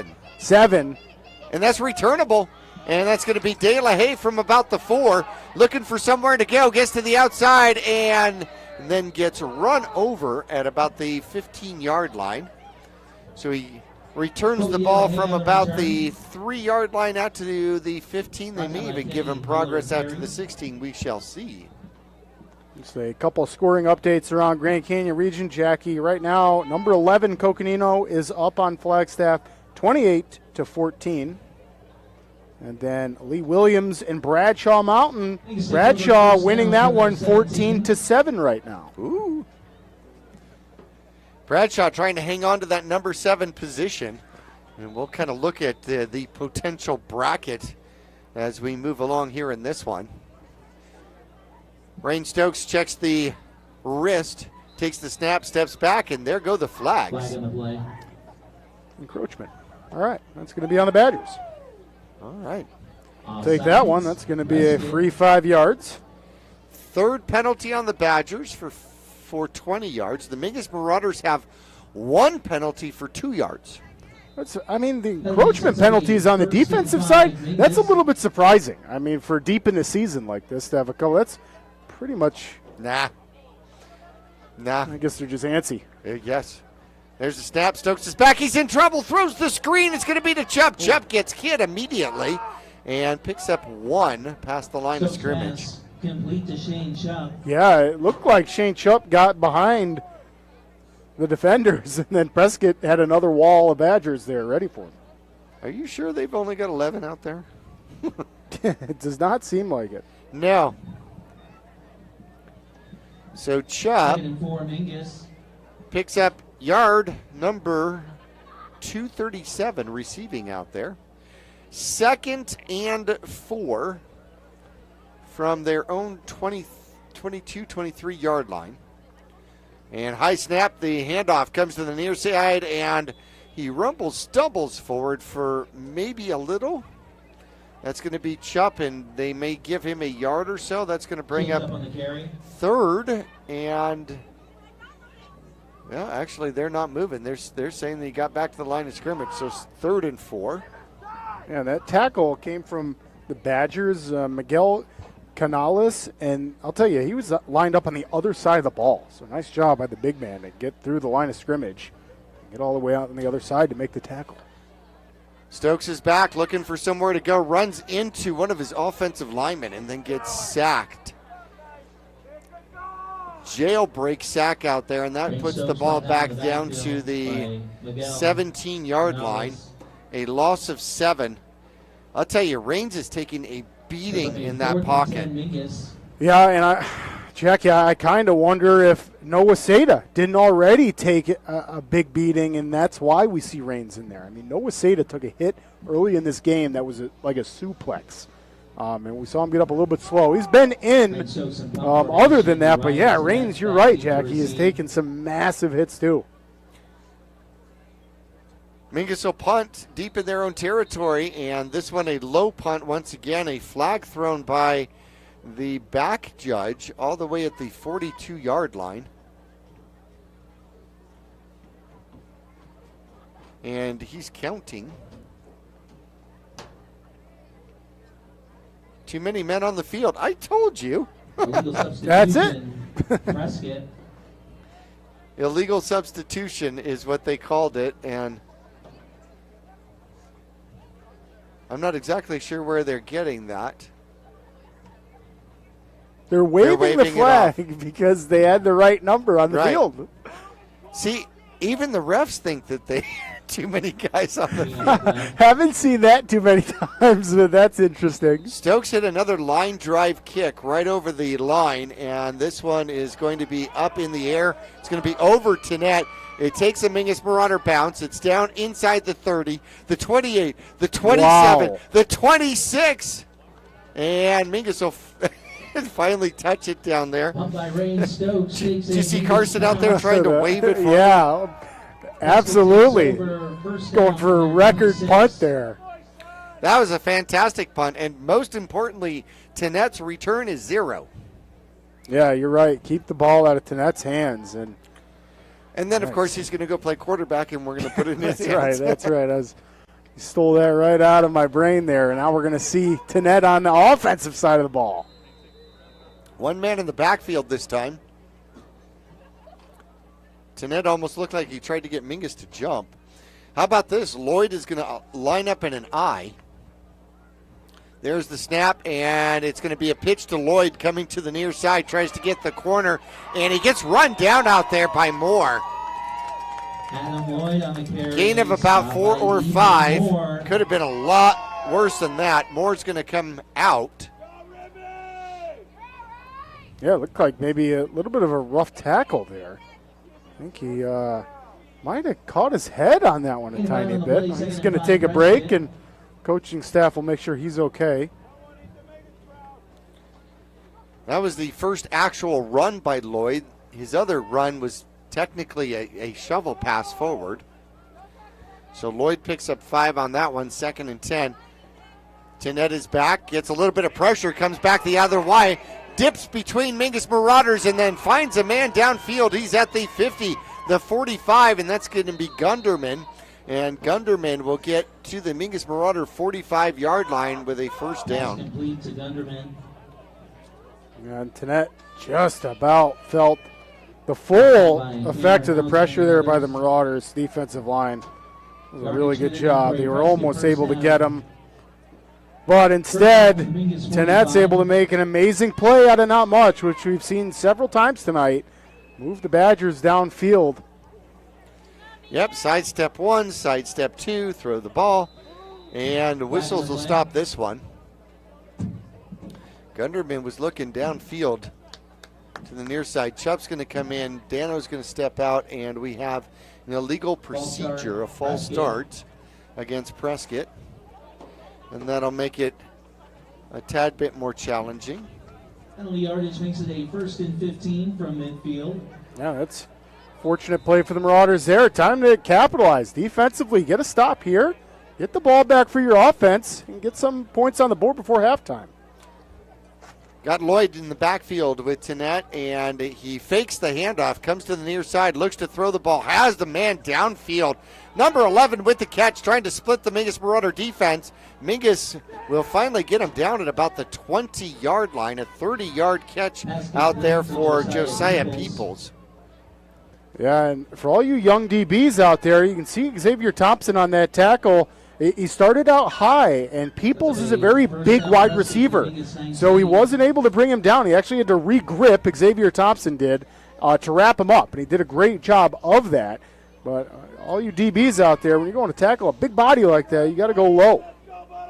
20-yard line of the Mingus Marauders red zone visit once again. Tanette bounces to the outside.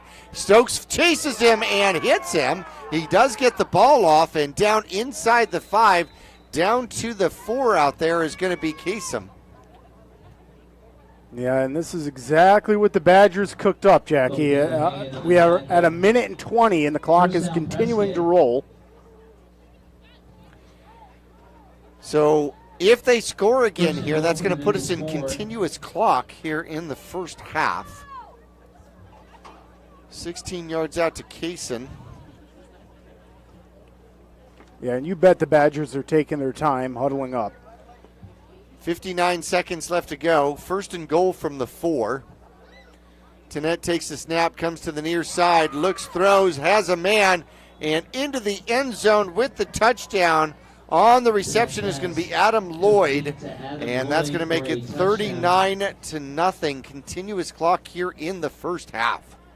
Yeah, and this just goes to show you how dominant this Prescott team is. They are Grand Canyon region champs, deservedly so. This is the best team in our region, and our region is trying to put 3 teams in playoffs. So it speaks volumes to the Grand Canyon region. Gunderman's kick is going. We didn't get the signal because there was a flag thrown. Yes. It looks like they're going to give him but a I chance wish to throw it again. we would have known if it was good or not. It looked close. It didn't particularly look. I'm not sure because the ref came and picked it up in the end zone, so that wasn't good. And we have an encroachment against the Mingus Marauders. Offsides, Mingus. So they're going to put the ball at the 1, and it looks like they're going to give Gunderman another shot at it.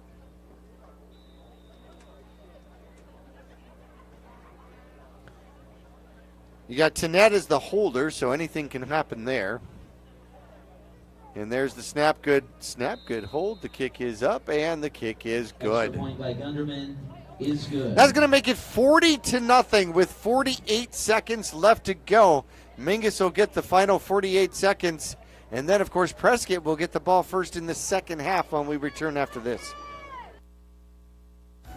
All Price Insurance on Main Street in Cottonwood is your local insurance provider for personal and commercial insurance.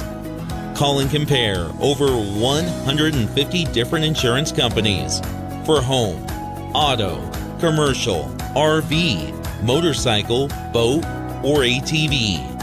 Specialty insurance and insurance bonds are no problem at All Price Insurance in Cottonwood.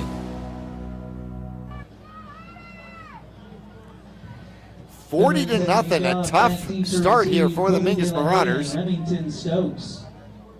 Remington Stokes will be back once again for the Mingus Marauders. They'll kick this one off. It will be returnable from the 5-yard line. Oh, and he went down to a knee. Oh, no. Ouch.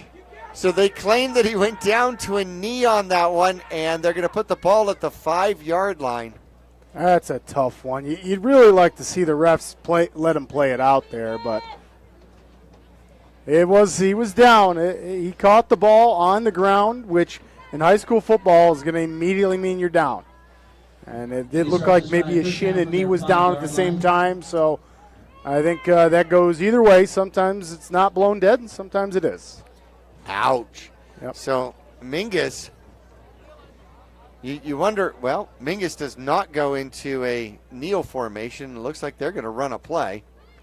There's the snap. They do hand it off, trying the right-hand side and getting spun around. Now coming to the opposite direction, looking for a block and making something out of nothing is Chupp as he gets out to the 15-yard line and picks up a first down.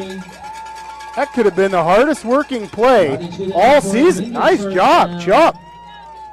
Absolutely doing what it takes out here. A lot of Marauders standing around on that, watching Chupp do all the work, and that was very impressive by Shane. Those are future announcers is what they are. That's right.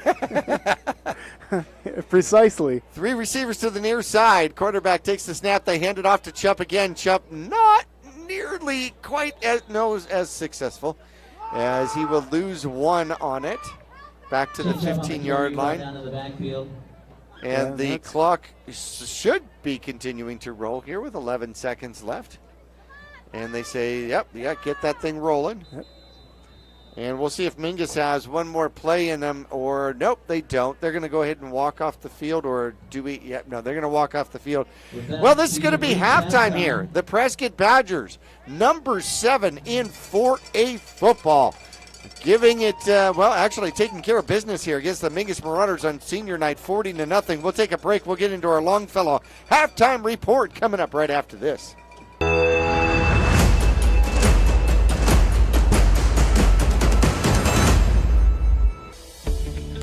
Yavapai College has many degree and certificate programs to get you on track to a rewarding, well-paying career in a variety of industries such as healthcare, manufacturing, construction, elementary education, and art. Fall semester starts on August 15th, so there's still time to register. Visit us online today at yc.edu/admission to connect with your future career. When you're looking for a plumber, no matter the job, call D-Best Plumbing. From energy-saving tankless water systems to whatever remodel project you have in mind, from the simple to the exotic, D-Best Plumbing prides themselves on quality workmanship and efficiency. For honest and fair prices and plumbing problems done right the first time, call D-Best Plumbing at 928-567-8755 or find them online at d-bestplumbing.com. Call Rick or Scott Stokes at Sun Country Custom Woodworks about cabinets for every purpose and every budget. Sun Country Custom Woodworks can custom build cabinets for your dream kitchen or bath, adding tremendous value to your home. Organize the garage and store stuff right with a call to Sun Country. And ask about money-saving options, including modular cabinet choices. You know, your cabinets may not be from this century. For ideas, start at suncountrywoodworks.com.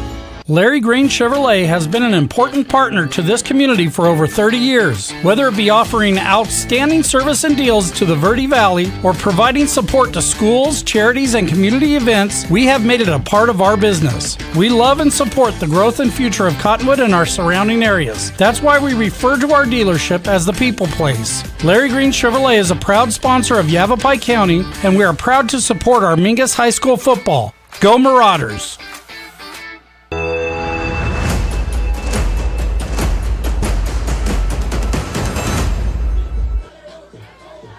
And back here for senior night, the Mingus Marauders trailing 40-0 here. We're going to be in continuous clock, and the Prescott Badgers are going to get the ball first. Prescott has scored on every drive, and they have been working on the Mingus Marauders side of the field pretty much all night long. Started off with 8:57, an 8-yard run by Tannett as he shows his tenacity. Gets into the end zone. The extra point by Gunderman was good. 5:57, still first quarter. Gray, a 4-yard run. And then the 2-point conversion pass, no good. It was 13-0. 10 seconds left to go in the first quarter. And Prescott scores again tonight. 17 yards to Miller Terry. The extra point was blocked. And that a bright point for the Mingus Marauders. It was 19-0. 8:20 into the second quarter. Tannett, a 20-yard run as he dances his way into the end zone. The extra point was good, and it was 26-0. turned to 33-0 with 6:09 left to go as Tanette does a 10-yard pass to his tight end Kidd right at the pylon and forces his body into the end zone. The extra point was good.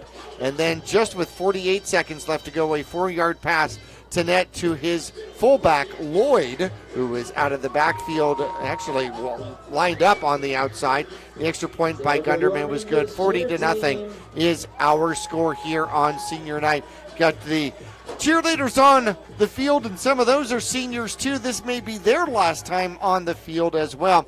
We are going to take a break. When we come back, Coach Troy Hoke will be along with us, and we're going to talk Mingus girls basketball, a program that has really started to rebound here at Mingus Union High School. We'll come back for our interview right after this.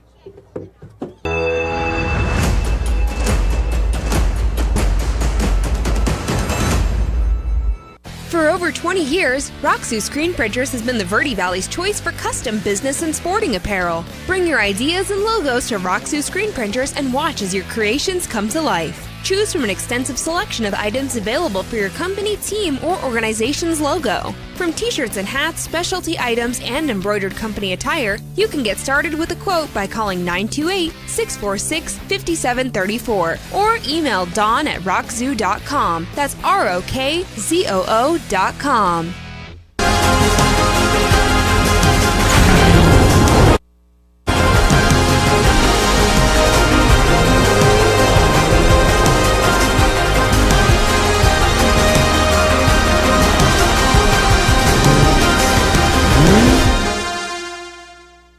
Stay cozy and comfortable with Fiskor Heating and Cooling. At Fiskor Heating and Cooling, we bring warmth to your winters and cool comfort to your summers. Our friendly team of experts is dedicated to keeping your home just the way you like it. Whether it's a tune-up, repair, or a brand new system, you can count on us for reliable and speedy service with a smile. Your comfort is our priority. Choose Fiskor Heating and Cooling for a happier, cozier home. Call Fiskor Heating and Cooling. We're here for you. Let's go, Marauders! I'm Chris. And I'm Tandy, owners of Taylor Waste. We are homegrown in the Verde Valley and nearly your last local choice. We want to be your first choice for residential and small business garbage service. Get a free month service when you make the switch to Taylor Waste. And enjoy monthly service as low as $19 per month. Visit TaylorWaste.com for more information. Or to start service, call Taylor Waste at 649-2662. Taylor Waste, service tailored to your needs.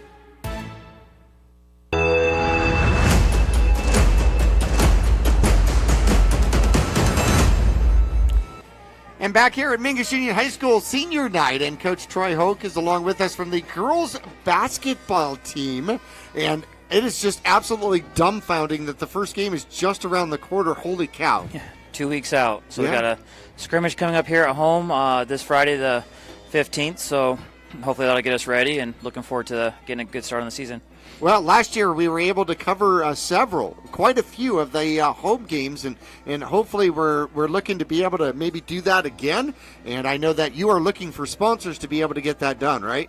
Yes. Yeah, anybody that would like to sponsor, please feel free to reach out. You can contact the school to get a hold of me.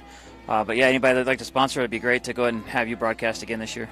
It was fun to watch you guys last year. Talk to me about some of the successes that you guys had.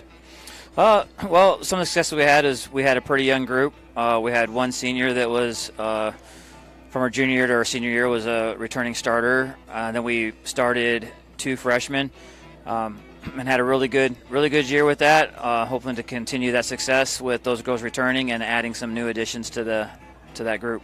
A winning season for Mingus Marauder girls basketball, and that had been a little while, yes? Yes. It's been several years. I think it was about 18 years before they had a winning season. And we had a winning season 2 years ago, and then we followed up with another winning season this year. So we're hoping to just continue that trend. Beautiful. And then, of course, we got Flagstaff in our sights because they Grand Canyon region champion year after year and perennial Final Four in the basketball playoffs, right?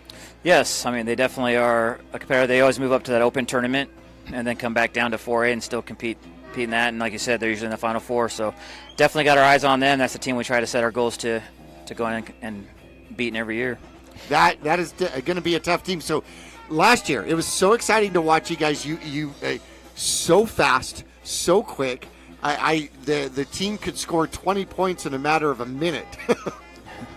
Yeah, we're definitely trying to play upbeat, trying to beat teams back before they can get set up in a half-court defense. Just trying to make sure that we can maximize our shots and our scoring capabilities there. And your counter punches. Your counters are absolutely amazing. So quick. Yeah, definitely starting to build a system where they know, your secondary, our fast break, and then leads into a secondary fast break, moving into our half-court offense. And I think the girls are really starting to catch up on that concept. And they know when they get stopped right away that they move into a nice moving motion offense, and it's worked out really well. I'm going to put you in a bad spot here because you probably have way too many to talk about, but give our listeners an idea of the stars that they're going to be able to see this year. Yeah, so like our program, I think we have a lot of depth on the bench. Definitely returning Brianca Villalobos, Savannah Tobias, Alice Kinsey is going to be a 3-year returner. Definitely going to be a big part of us playing down low. Got Marie Thompson. This will be her 3rd year. So definitely a lot of returners coming back there. They're adding. We've got new freshman faces coming in that I think will contribute. Peyton Valles, who played last year sparingly, I think she's going to step up to a little bit bigger role. Alexia Herrera. I can go on and on. There's a lot of girls who are going to go ahead and be contributing. Rihanna Barre, I expect to see her make that next jump. She's really been putting in some work in the gym. She's definitely coming to compete this year for sure. So it's been a pretty good time in the gym right now. Well, that is fantastic. Again, your scrimmage game, so people can come and watch, is when? Scrimmage game is the 15th, Friday the 15th here, at 5 p.m. Beautiful. Against? Cortez. Okay. Very good. And then we start the season on the 20th or the 22nd, right? I think it's the 22nd. It'll be a home game as well against Greenway. Okay. The Demons. Yeah. All right. How are they this year? It's always girls basketball definitely changes year to year. It's hard to kind of get a take. Last year they were right in the middle pack. Our schedule is definitely much tougher than it was last year, which I think will be very good. It'll help us out in the PowerPoint system too a little bit. And it's going to give us a little bit more of a test before we start facing the region. The 4A region in girls basketball, I think any of the Grand Canyon region, any of the sports here in Arizona is one of the most competitive regions for sure. And it definitely rings true for us with Prescott, Flagstaff, Coconino. We're definitely trying to knock them off their perch. We finished 4th last year behind those 3. Our goal for this year is just to move up one more spot there. So I think this is a year we can do it and keep climbing. And make playoffs, yes? Yes, yeah, we were in the play-in for the first time in a long time last year, and this year instead of being the play-in to hopefully not be in that situation and be in the playoffs. So, yes, I vote for a home game. Yeah, me too. I would absolutely. Getting kind of old, the traveling kind of hurts a little bit. So. Oh, yeah, we can have a whole different conversation on that one, but that's for the post game. All right, well, Coach, thanks for joining us here at halftime with the Longfellow Excavating halftime report. Good luck with girls basketball. Once again, if you would like to sponsor so that we can actually air those games here on Verde Valley TV, we would love for you to be able to do so and reach out to Coach Troy Hoka and find out how you can get that done. In the meantime, Coach, good luck to you. I wish the girls all the best here this year. Thanks so much. Good luck, Coach. Perfect. We're going to take a break. We'll return. We'll go through some individual stats when we come back to Mingus Union High School after this.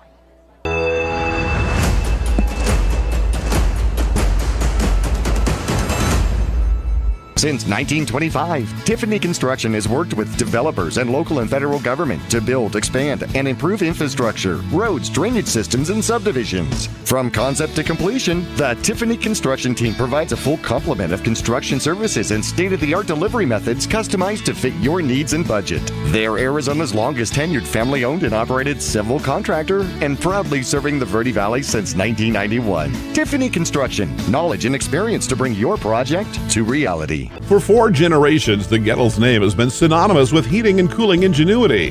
Since 1987, Gettles High Desert Mechanical has established itself as the premier HVAC company in northern and central Arizona, having not only survived recent economic setbacks, but thrived and grown during those times.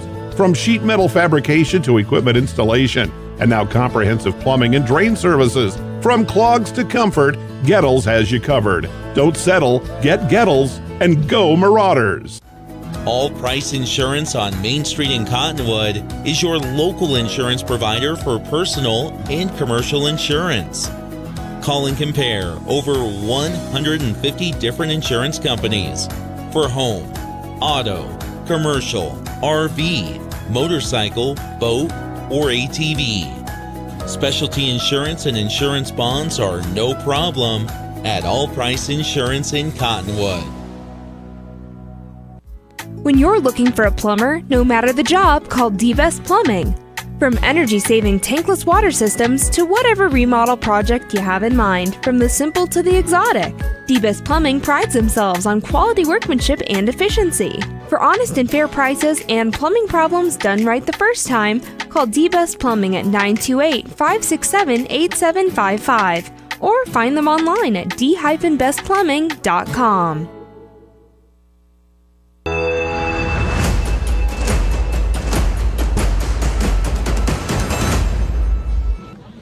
Well, back here at halftime, Longfellow Excavating halftime report. No job too big or too small. Longfellow Excavating does it all. Septic installation, drainage, grading, and so much more. Call Josh Longfellow, a former Mingus Marauders. Your quote is free. How about 928-300-3792? 928-300-3792. Mingus, 30 yards of offense here in the first half. 1 passing yard, 29 yards on the ground. Chubb has the only receiving yard. Chubb also has 39 rushing yards. So far, Rain Stokes has gotten sacked 5 times and probably bruised in the process. Tinette has thrown the ball 23 times here in the first half. 23 times in the first half, which is absolutely amazing. He has 3 touchdowns and 217 yards in the air. He's having a field day, and then on the ground he has 2 more touchdowns, 5 carries and 61 yards. Adam Lloyd only has 1 carry for 5 yards. Everything else has been in the air for the Prescott Badgers. So they've got 70 yards on the ground, 217 here in the air. We're going to take another quick break. When we come back, we'll look at some halftime scores around the league, and we'll be back right after this. Larry Green Chevrolet has been an important partner to this community for over 30 years. Whether it be offering outstanding service and deals to the Verde Valley or providing support to schools, charities, and community events, we have made it a part of our business. We love and support the growth and future of Cottonwood and our surrounding areas. That's why we refer to our dealership as the People Place. Larry Green Chevrolet is a proud sponsor of Yavapai County, and we are proud to support our Mingus High School football. Go Marauders! So we have found something to prove that you can't trust everything you find online. That is very true. Okay, what do you have? This is our Max Prep scoreboard. So scoreboard's official, AIA. right? This is official. So sometimes, obviously, in quotes, Okay, right? yes. So obviously, sometimes this is not always accurate. No. The first score I'll give you is the one we're talking about, and that is 90-0. What? Unranked Sierra Linda is beating number 4 Snowflake. Oh, really? 90-0. Number 4 By the way, they're And that number one- 1 in the They're actual PowerPoint. Number 1 in PowerPoint. Yes. And they're losing 90-0, and it's just the first quarter. Right. So okay. that could be a long game. For Absolutely. Snowflake. That might be the number of seconds left on the scoreboard. That's true. That's true. What other scores do we have? So going around 4A, a little bit Grand Canyon region action, Jackie. Flagstaff 20, Coconino 35. That one's at halftime, so 15-point difference isn't all that much. Northwest Christian has 10 against Yuma Catholic 21, so that's your number 3 and number 9 team. Yuma Catholic number 3, they're up 21-10 right now. Moving down, number 5 Thunderbird. Boy, this is a close one against St. Mary's. St. Mary's, a team that Prescott barely beat. Thunderbird is winning that one 6-3 at halftime. Wow. So not sure, again, some of these scores may not be exact, but if it's that close, that's a tight game. And then more Grand Canyon region action. Lee Williams 14, Bradshaw Mountain 27. Then the number 1 team in Division 4A, Jackie, Arizona College Prep, is up on number 7 Arcadia right now, 32-10, and that one's at halftime. Oh my goodness. Now that's going to shake things up here because so according those are Max Preps rankings. So according to the actual AIA rankings, Snowflake is number 1, Yuma Catholic 2, Micah Mountain. Oh my gosh, they're undefeated. They're number 3. Arizona College Prep is number 4, and Arcadia, whom they are playing, is number 5. So if they hand Arcadia their first loss, Arcadia might come down. Who knows? Maybe Prescott has an opportunity to jump up a spot or two. We'll have to see what Thunderbird's doing here tonight because they sit right in front of Prescott. Northwest Christian is 8, Seton Catholic is 9, Walden Grove is 10 at the moment, Vista Grande 11, Bradshaw sits at 12. Now, if Vista Grande loses, Bradshaw with a victory very well could jump up to number 11 and maybe gain some ground there. Canyon del Oro is sitting at number 13. They are typically on top. They are 6-3, and that's an off year for them. Yeah, that's How about crazy. that? Coconino, if they beat Flag, they should secure a position in the playoffs.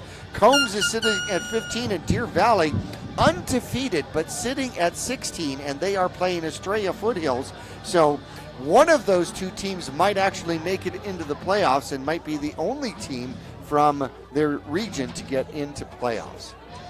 Yeah, it's awesome to hear, especially because you and I have gotten to meet and broadcast games for Deer Valley and Estrella Foothills, and we have seen both of those teams go through some rebuilding. Right. So to see them both on the cusp of playoffs is really awesome.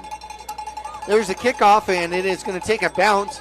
Tanet's going to pick it up on the far side. He's at the 20. Now he's going to switch side and weave his way through. Mingus is going to catch him and twist him down. They're going to give him forward progress out to the 27. Yeah, and I think it was actually Gunderman. On the return. Yes, thank you. Yeah, Gunderman. And he was really trying to make something happen there. He was trying to get out of a couple tackles, but Marauders do a good job of wrapping them up. Prescott, with continuous clock, brings all their starters back out for the second half. First down from their 27. Tanet's back out there. That always worries me. Just, an injury. It's a little surprising, right? Going into playoffs like this. So Tanet's going to take his time, of course. Sends Kasem all the way out to the very end. One-on-one has Felix there, and they are going to do that little shovel pass forward and trying to come around the corner. Taking him on with a good tackle out there is going to be Remington Stokes, and that's why you play the game. Yeah, it sure is. What a hit. Nice job, Remington Stokes, on a great angle pursuit. And that was a huge hit. Phillips with the run out there. Actually, it was a pass. Second and 8, Prescott. Little shovel pass forward, so it's going to be a 2-yard pass.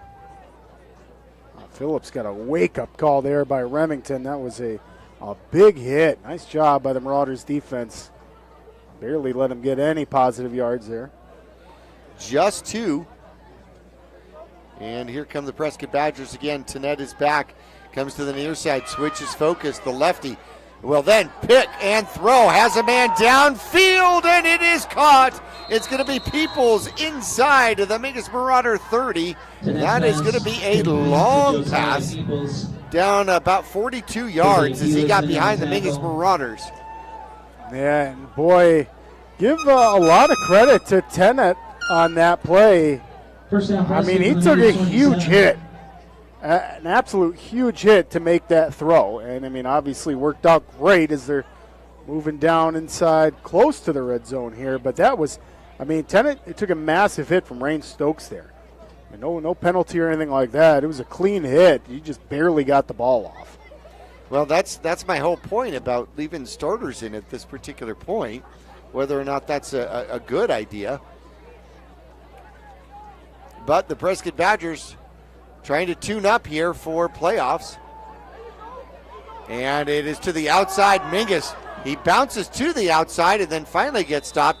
Should have had him for a loss, but he's going to gain about 5. And that is going to be Phillips once again on the run. Now, did they pass that forward to him, or was that? Yeah, that was another forward pitch or a shuffle pass, however you want to call it, Jackie. So I think you're right. I think that does get marked up as a pass, and it does. Very much like the Chiefs. We see the Kansas City Chiefs do that play a lot. Yeah, that's how you get gigantic numbers passing the ball. Yeah, and speaking of passing, that's exactly what we're seeing here. I mean, we're a little bit surprised to see some of the starters in for Prescott, but being a number 7 ranked team in 4A, getting ready for playoffs, you've got to fine-tune your passing game, and we know Prescott has heavily relied on the rushing game, so that's why we're seeing the Badgers go through the air here. 10-yard penalty, that's probably a hold. Tennant will come to the near side and throw it. Kasem steps back, and Stokes will bring him down inside the 30, down to about the 26, close to the original line of scrimmage, so about 5 yards on the pass. Complete to Cooper Kusoon. Brought down by Complete Rain to Stokes. Cooper Kassoon, and he's had Second down, Prescott. quite a few catches, actually. Badgers starting to find a little bit of confidence in this passing game. Comes back to the ball away from the receiver and then tries to turn the corner. He actually gets pretty decent yardage away from the defensive back that way. Tennant is back once again, looking to throw, gets hit, throws it, puts it up and into the corner, just a little bit long out there. Intended for Jovan Gunderman. Pass Gunderman, ball the incomplete. intended receiver, Third down, and that was to Prescott. the back pylon. And that one will fall. So 3rd and 11, and Mingus trying to come up with their first stop of the game. That'd be awesome to get in there and get a sack. I mean, we've seen Rain Stokes get close. That last play, Tinsley was right in there, and he almost got to lay a hit on Tennant, but just not getting there in time as the Marauders' defense. 40-0 if you are just joining us. 8 minutes left to go. We are in continuous clock in the third quarter. Tennant tries the right-hand side. Will get a little bit of pressure. Has a wide open man. And can Mingus stop him before he gets to the sticks? Not sure if they do. Complete to Eli Allen. Eli Allen, the tight end, with the reception. And we're going to see if they move the sticks or not. So far they haven't. It looks like it's going to be short.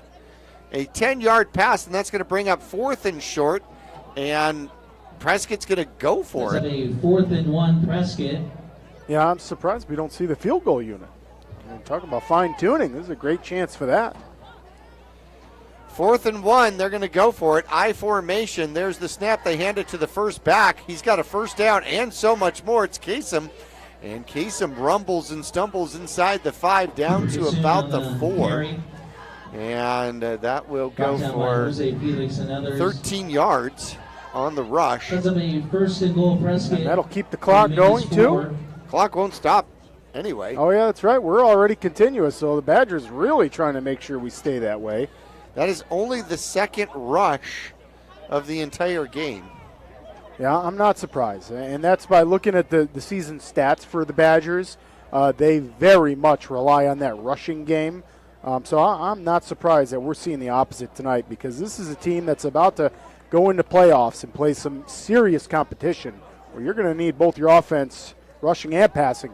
Quarterback steps back, looks for somewhere to throw, comes to the other side. He gets pressure, throws the ball, and it is dropped in the end zone. And Kasem couldn't bring that one in. He points at himself, says, "That's my bad." Tennant had 4 people chasing him, and it almost, remember when you would play Crack the Whip and everybody would hold hands and you would, crack the whip, right? What is Crack the Whip? Oh my gosh, okay, that goes back too far. Anyways, it looked like Tennant had a red tail. There were 4 Mingus Marauders just well, like you mentioned chasing earlier, him. this was another play where Tennant ran backwards 20 yards. Yeah. I mean, he just got rid of it, but Coach Collette's over there like, he's wiping the sweat off his forehead. I think he does that a lot, actually. I don't think he worries about it. 3 receivers top, bottom. Oh, he's immediately in trouble. Avoids the sack, and he goes back, keeps going back, and still finds a way. Throws the ball downfield and out of bounds. And he gets rid of it as soon as he runs out of opportunities. Yeah, that's going to be an absolute hold. There's a flag on and the I play. was fortunate enough to see that one. An absolute hold? How is that different from a regular Sometimes hold? you can get away with it, Jackie. I've been a part of those before. That's going to be Dalton Scott on the hold, and they actually called it helmet to helmet. Personal foul, Prescott. Personal foul, Wow. so that's going to make it a 15-yarder. I'm not quite sure if maybe this is what I saw on that play, but that was definitely, I saw Dalton Scott absolutely just kind of suplex Rain Stokes. So I think that's what it was about. But they're going to mark the ball back to the Mingus Marauder 19-yard line.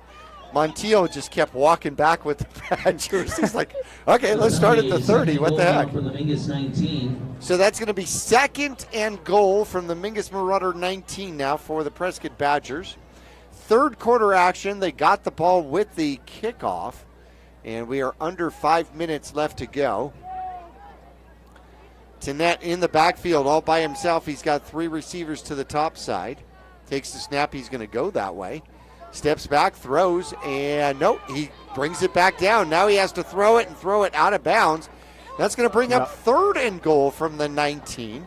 So whenever he doesn't get sacked a lot. I'm pretty sure he doesn't get sacked a lot. So whenever he feels like he has run into a corner, he just throws the ball out of bounds.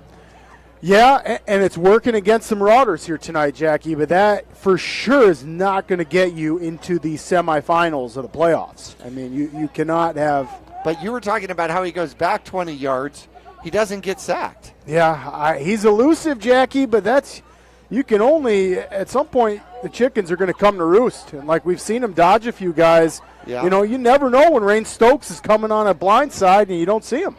Well, yes. Got to be careful, but you're right. He's getting out of all of it. Even Murray gets sacked, right? There's the snap. They fake the handoff, and quarterback steps back, throws into the corner, and it is intercepted by Felix in the end zone.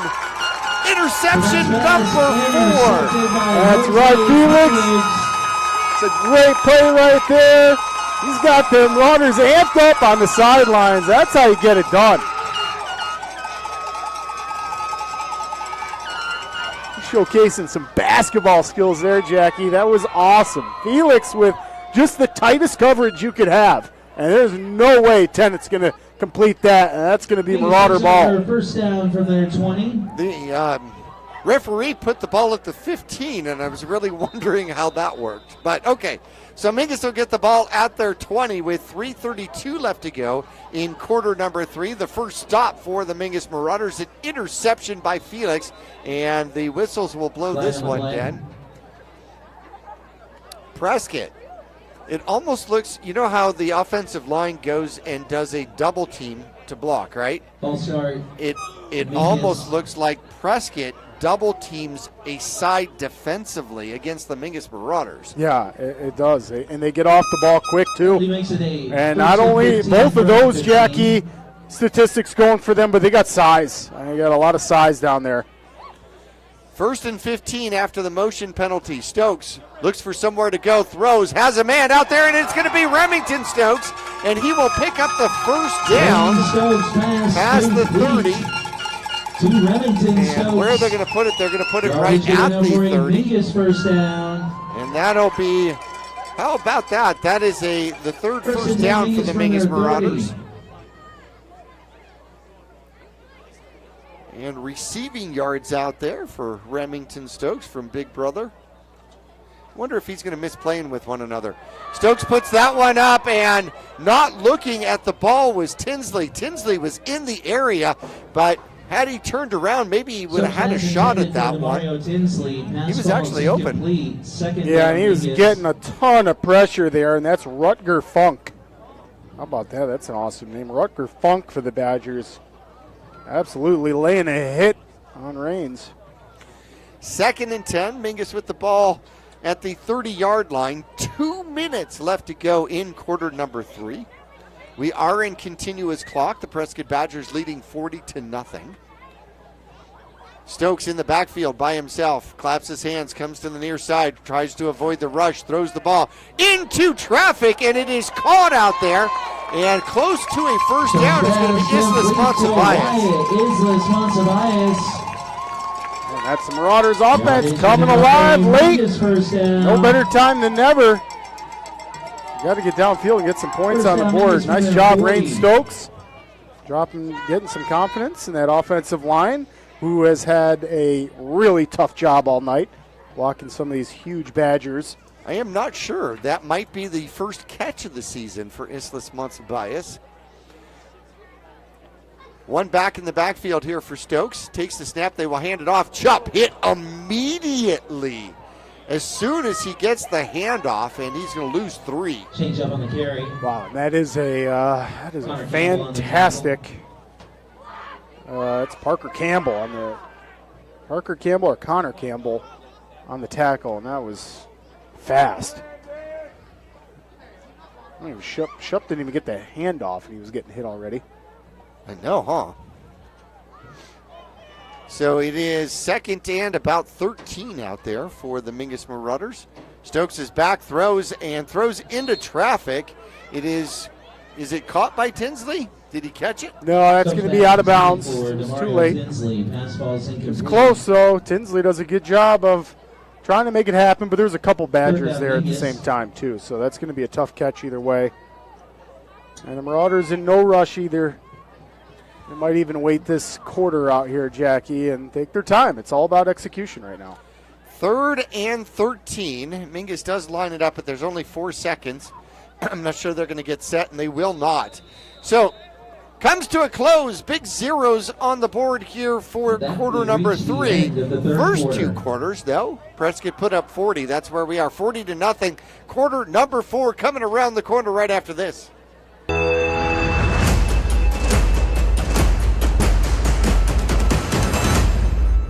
Larry Green Chevrolet has been an important partner to this community for over 30 years. Whether it be offering outstanding service and deals to the Verde Valley or providing support to schools, charities, and community events, we have made it a part of our business. We love and support the growth and future of Cottonwood and our surrounding areas. That's why we refer to our dealership as the People Place. Larry Green Chevrolet is a proud sponsor of Yavapai County, and we are proud to support our Mingus High School football. Go Marauders!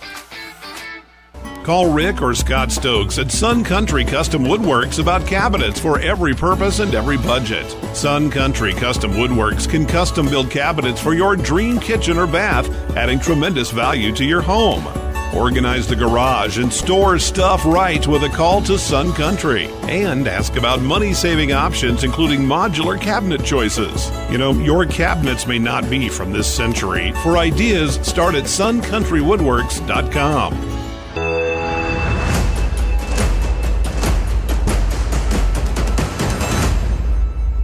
Quarter. Mingus will start the 4th quarter. Stokes is back, has a little bit of time, throws the ball up. He's got De La Haye and overthrows him just by a little. Yeah, what a good ball. Goodness gracious. Rain Stokes throwing a laser right there. By the way, girls flag football likely to make playoffs here for the Mingus Marauders. I think they're set to be in the playoffs, maybe 12th. Hasn't been set right now. They picked up their final victory of the season, and they will end the season at 8-4. So they will be likely on the road. We don't know who they're going to play yet, but the flag football team, girls flag football team, looking to play in playoffs here this year. Stokes back for the punt, gets a line drive off. It's going to take a bounce. Tanet's going to chase it and pick it up about the 18-yard line. Tries the near hand side, and Mingus will contain him and take him down. Back is in on the tackle out there, and also getting up off the bottom of the pile is going to be Moore. And so the worst field position start for the Prescott Badgers at their own 29-yard line. Yeah, that's scary to think about, and it's also a big reason Prescott's able to have 40 points on the board right now. They have had good field position all night long, and granted, give their defense a lot of credit for that. So Mingus has not been shut out this season, correct? Correct, Jackie. No shutouts right now for the Marauders. So you bet this last 10 minutes and 40 seconds are going to be spent trying to get some points on the board. Well, Prescott certainly wants to keep the 0 up there. Prescott, with their starters still out there for the most part, Tanet will, nope, different quarterback out there. How about this? As the Mingus Marauders will get to him, and that is going to be an incomplete pass. Out there for the Prescott Badgers is going to be number 3, Eugene Lowe, and Lowe will take over at the quarterback position. He throws, and he just couldn't get away from the Mingus Marauders on that one, so it'll be second and 10 from the 29-yard line. almost the first sack for the Mingus Marauders. Yeah, great opportunity defensively to come up with something here. Mingus needs a pick six. Mason to the outside. They hand it off, coming up the middle as Seda will get in on the tackle with Stokes. Stop it right at about the 31-yard line. And a short carry out there by Gray for 2. Noah Seda in on the tackle, sets down a... Yeah, that's a good job of them Marauders. That's Cameron Houseman on this close side of the defensive line, too. Ethan Montiel, senior for the Marauders, doing a great job on that defensive line all season long and playing offense, too. A lot of these players going both ways. So 3rd and about 8, and Lowe throws the ball and throws it away higher than the short receiver and shorter than the high receiver. That's going to bring up 4th and 8, and Mingus could get the ball back here. Yeah, for sure looks like Prescott's going to bring out the punt team. Well, not surprising here. They're just going to try to boot it away and make the Marauders go a longer field. And De La Haye's ready for it back here. We'll see if Gunnerman comes out to kick the ball. Gunnerman, if he's going to come out to kick the ball, he's been averaging something like 40 yards a punt. Gunderman in punt formation. That is very, very good. High school kicker. So they're kicking from the 30, the 31-yard line, and De La Haye sits back at his own 24. Mingus looks like they're going to come after the punt, and it will be high. It'll be away from De La Haye. It'll bounce, and it'll go out of bounds at about the 30-yard line. No return for the Mingus Marauders, so they are going to have a long field at 8:10 left to go to try to get the goose egg off of the scoreboard. So the Mingus Marauders seniors will be playing for pride here. Yep, absolutely, Jackie. And I'll tell you, the Marauders are scrappy. I mean, if we're going down, we never go down without a fight. So, yeah, just like you said, I know Coach Midkiff and the Marauders offense is out there, and they're going to do everything in their power to get down the field and put something on the board. Wholesale changes out there for the Prescott Badgers. And this is perfect. You get real world experience for a lot of other players out there. And that's going to make a huge difference going forward, for your whole program. That really builds a program. 8:09 on the board. They're going to start the clock with the snap. Stokes takes the snap. They throw it to Islas Monsabayas. Monsabayas gets outside, and he's off to the races on the right-hand side. Down the sideline he goes, and out of bounds at about the 25-yard line. That is the best game for the Mingus Marauders so far this game. Yeah, what a job by Wyatt. That's a heck of a catch and run down the sideline. Looks like the Badgers were going to get him a couple times and just couldn't. An awesome job by Wyatt to keep his feet along the sidelines. That puts the Mingus Marauders at the 25-yard line, their deepest penetration in Badger territory all game long. Sniffing at that goose egg, trying to get it off the board. 42 yards on the reception. They do it again. This time, Chupp, and he throws it back to, a trick play. They were trying to get the ball. Chupp was going to catch it, and then he was going to flip it back to Miller. And they complete it, and then that's going to end up going as a fumble. By Nicholas Phillips. That's right, Jackie. The Marauders tried the good old Statue of Liberty play, and it just didn't work. Wow, it was close. It really was close, but that ended terribly for the Marauders. I do like the try, though, Jackie. Give a lot of credit to Coach Midkiff and the Marauders offense. Trying to pull out the Statue of Liberty play, it's obviously not one that you practice. And when you're getting hit by a bunch of Badgers, things can go wrong. That makes it much more difficult. So now Mingus might have to score defensively if they're going to get the shut off off the board. Lowe is in the backfield, takes the snap, steps back, and looks to throws, has a man. It's going to be Mason. Mason falls down, sits down at the 46-yard line, a gain of 7. Complete to Luke Mason. The Marauders defense has 6 minutes to stop this drive by the Badgers and get the ball back for their offense. As the clock is continuing to roll, we're in continuous clock. Have been the entire second half. And the end of the first half as well. Quarterback's back, takes the snap, they hand it off. Man, Mingus almost had it and running forward and still stumbling out to the 50-yard line. A great run out there. Looks like number 7, Braylon Johnson, will get the run.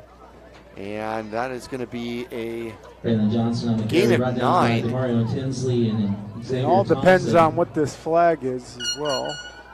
Litter on the field. I didn't even see the flag get thrown, really. I didn't either. It was just at the bottom of the pile. It's a good place for it to be. Yeah, covered up. See, we didn't see anything. Yeah, I don't see a flag. No, actually, the Marauders are looking for something against Prescott here as Badgers were trying to move the chains. And they're going to bring it back and set it back to where it is not a first down. It's a sidelines penalty on the Badgers. Wow. So it's going to be flag goes against Prescott. Second and 1. What's funny is the Badgers have got to get out of the white spot right on the sidelines, the close white spot, and there's a couple players and coaches still standing over there in that white spot. They're just taking it to the limit there. So Johnson picks up the first down and then gives it back up on a penalty. And there's the snap. They're going to run it again. This time Mingus in the backfield and a tackle for loss out there for the Mingus Marauders. Johnson on the carry. Brought down by Braxton Longfellow. Longfellow with the tackle. And Rain Stokes in there with some initial pressure as well. Good job defensively for the Marauders is 5 minutes, just under 5 minutes now. So defensively, the Badgers are going to be taking their time. And defensively, the Marauders just need to try to get anything going here to stop the Badgers and get the Marauders the ball back. 3rd and 2. Mingus does need a stop here. Lowe takes the snap, steps back, looks to throw, has to get rid of it, and floats it out there for a reception and a first down. A little bit too much give out there. Pass complete, brought down by Jose Felix and Rain Stokes. That is going to be a first down, number 30 on the reception. Prescott first down from That's going to be locked. 49.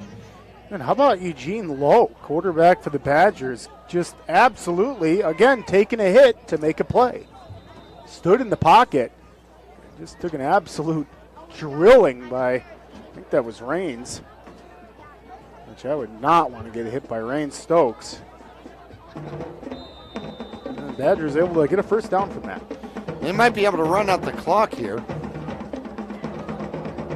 Johnson comes back into an I formation. There's the snap, and the quarterback is going to pitch it. He throws it over the top, and that was a dangerous pitch.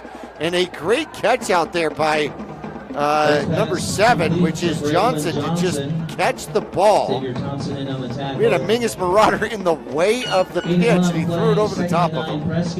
Yeah, you don't see that often. Not even overhand. He underhanded that over the top of a defender. Very similar to like a basketball alley-oop right there, Jackie. I'm pretty sure that that's not how you drew it. And that's why I don't play basketball. Right, well, yeah.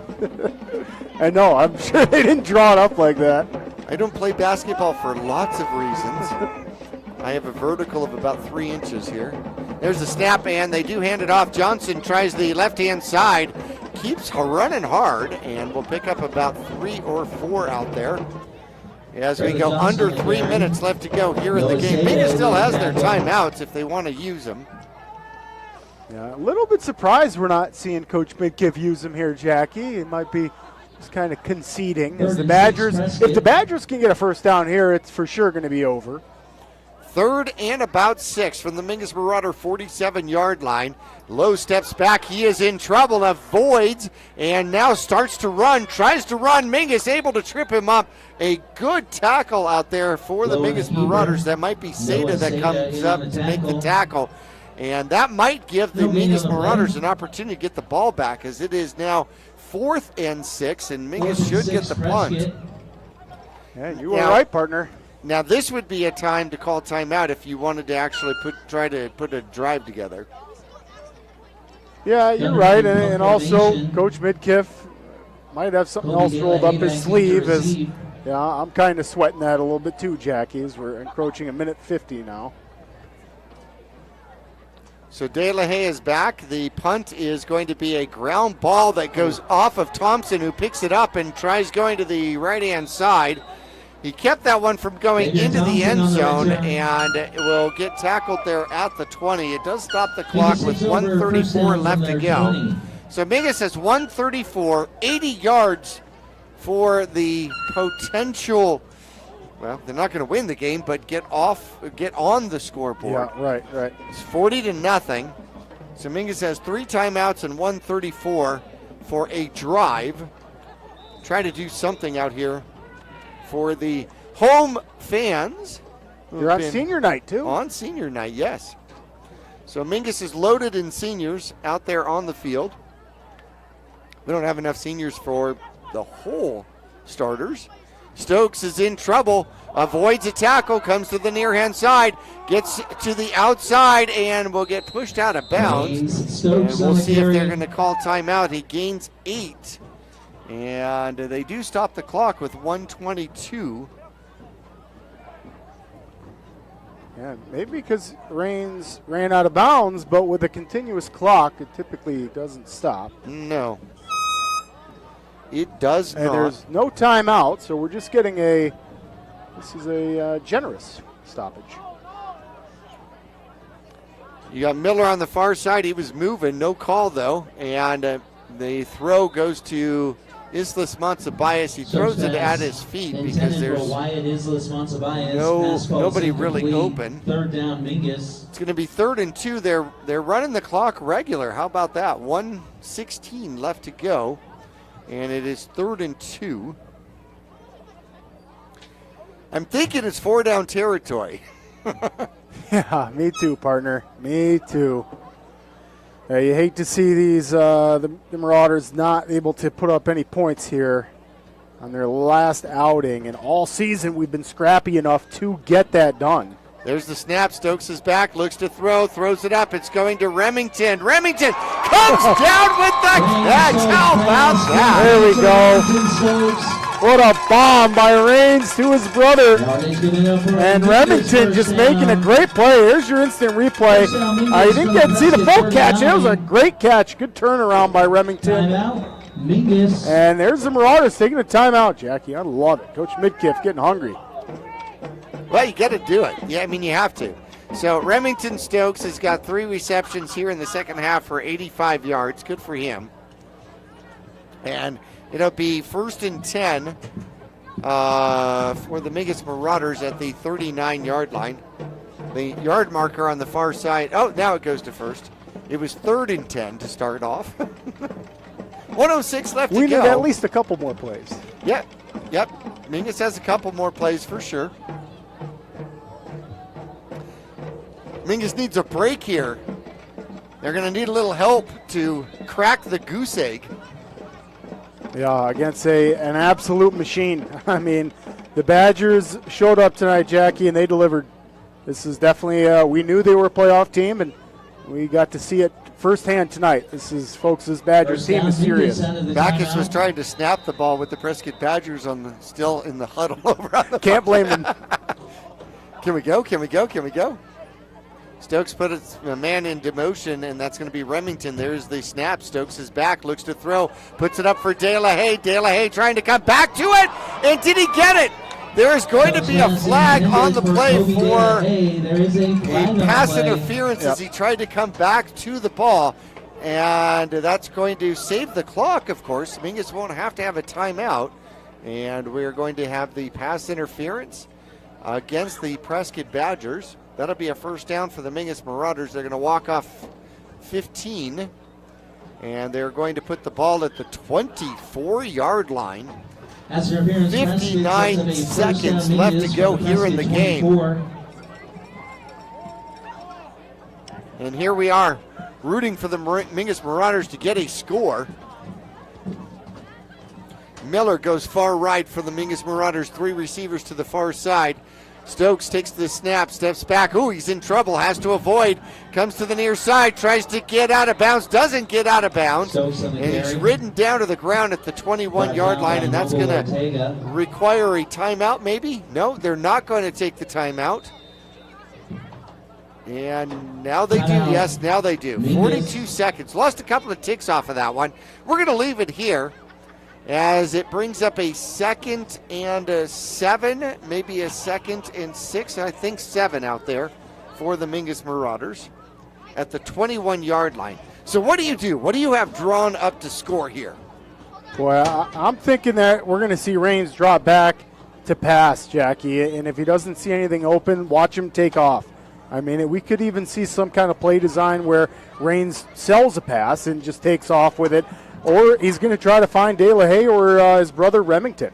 I mean, you know, the weapons tonight, Shane Chupp has been great at the tailback position for the Marauders, and he's kind of blossomed the last couple weeks.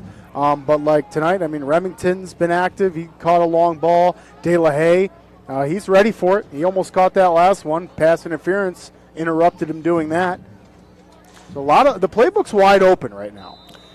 Tyler Williamson out there for the Mingus Marauders on the right-hand side as they put Stokes into motion. Stokes is back. Oh, he's in trouble. He's going to get sacked. They brought the entire kitchen sink on that one. Yeah, and I think the Badgers read my mind, Jackie. I think they thought the same thing. They thought, you know what, he's going to drop back. And the Badgers brought pressure. 3rd and long from the 31-yard line. 17 seconds left to go in the game. Stokes is back. He's going to look to run. Now he's going to throw. He throws the ball down into the end zone and caught. 8 seconds out of bounds. No. Out of bounds. That is so close. The replay on your screen, that is so tough to tell he's out of bounds. Yeah, that's a hard one. Obviously, ref's got the closest eyes on it. But, my goodness, that's heartbreaking, Jackie. Oh, my goodness. That's heartbreaking. Gracious. I mean, folks, if Remington, if you couldn't watch it on your screen, if Remington was out, you needed to be within a few feet to see it. It was really close. Now we have a flag on the play, and I wonder if that's going to be yeah, they're going to call that one for arguing. And it's going to be a 15-yard penalty. That's only the 3rd penalty against the Mingus Marauders. Yeah, and that's frustration. That's just total frustration, and it's understandable. I mean, that's a close one, and the Marauders really wanted points. So for it to be out, by that much. Mingus will take their final timeout of the season. And it'll be pretty much first and goal from the Prescott 46-yard line. So you got to imagine Prescott goes into a full prevent, yes? I would think so, Jackie. I would absolutely think we're going to see Prescott in a prevent, and they're still going to get some pressure. I mean, even though they're going to be in prevent, they're going to get pressure with some of those big guys. So Marauders have got to maybe try to get to the sidelines and do this in 2 plays. Is that possible? Is the question. Yes, I mean, because obviously within the last 2 minutes here, they've stopped the continuous clock and they've allowed Mingus an opportunity to have an actual drive. But, what a heartbreak. That was heartbreaking. Remington Stokes was called out of bounds on that pass play down the field. So De La Haye is going to go to the right-hand side. Mingus has 2 wings, 2 receivers. Stokes is in the backfield. He has 1 man back there with him. He takes the snap, steps back, steps up, looks to throw, throws the ball downfield. It's going toward Remington Stokes, and it's intercepted, and that's how the season is going to end. They put quadruple coverage on Remington Stokes down the field, and there's not much you can do about that. No, not at all. Heartbreaking. weren't able to come up with points, Jackie, but a huge congratulations as our stadium announcer is also congratulating all the seniors this season. These guys played their butts off. Most of them played both sides of the football as well. That's really hard to do. We're going to take a break. We will come back. We'll go through some of the scoring, some final stats, and we will again give tribute to our seniors when we return after this.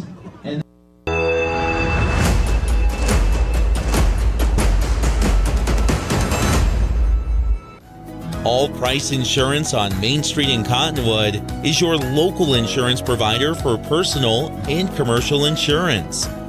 Call and compare over 150 different insurance companies for home, auto, commercial, RV, motorcycle, boat, or ATV. Specialty insurance and insurance bonds are no problem at All Price Insurance in Cottonwood. When you're looking for a plumber, no matter the job, call D-Best Plumbing.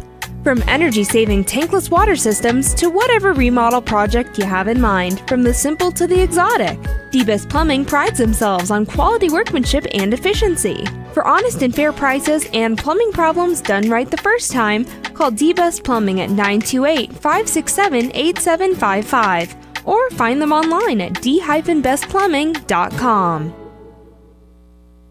Since 1925, Tiffany Construction has worked with developers and local and federal government to build, expand, and improve infrastructure, roads, drainage systems, and subdivisions. From concept to completion, the Tiffany Construction team provides a full complement of construction services and state-of-the-art delivery methods customized to fit your needs and budget. They're Arizona's longest tenured family-owned and operated civil contractor and proudly serving the Verde Valley since 1991. Tiffany Construction, knowledge and experience to bring your project to reality. For 4 generations, the Gettles name has been synonymous with heating and cooling ingenuity. Since 1987, Gettles High Desert Mechanical has established itself as the premier HVAC company in northern and central Arizona, having not only survived recent economic setbacks, but thrived and grown during those times. From sheet metal fabrication to equipment installation, and now comprehensive plumbing and drain services. From clogs to comfort, Gettles has you covered. Don't settle, get Gettles, and go Marauders!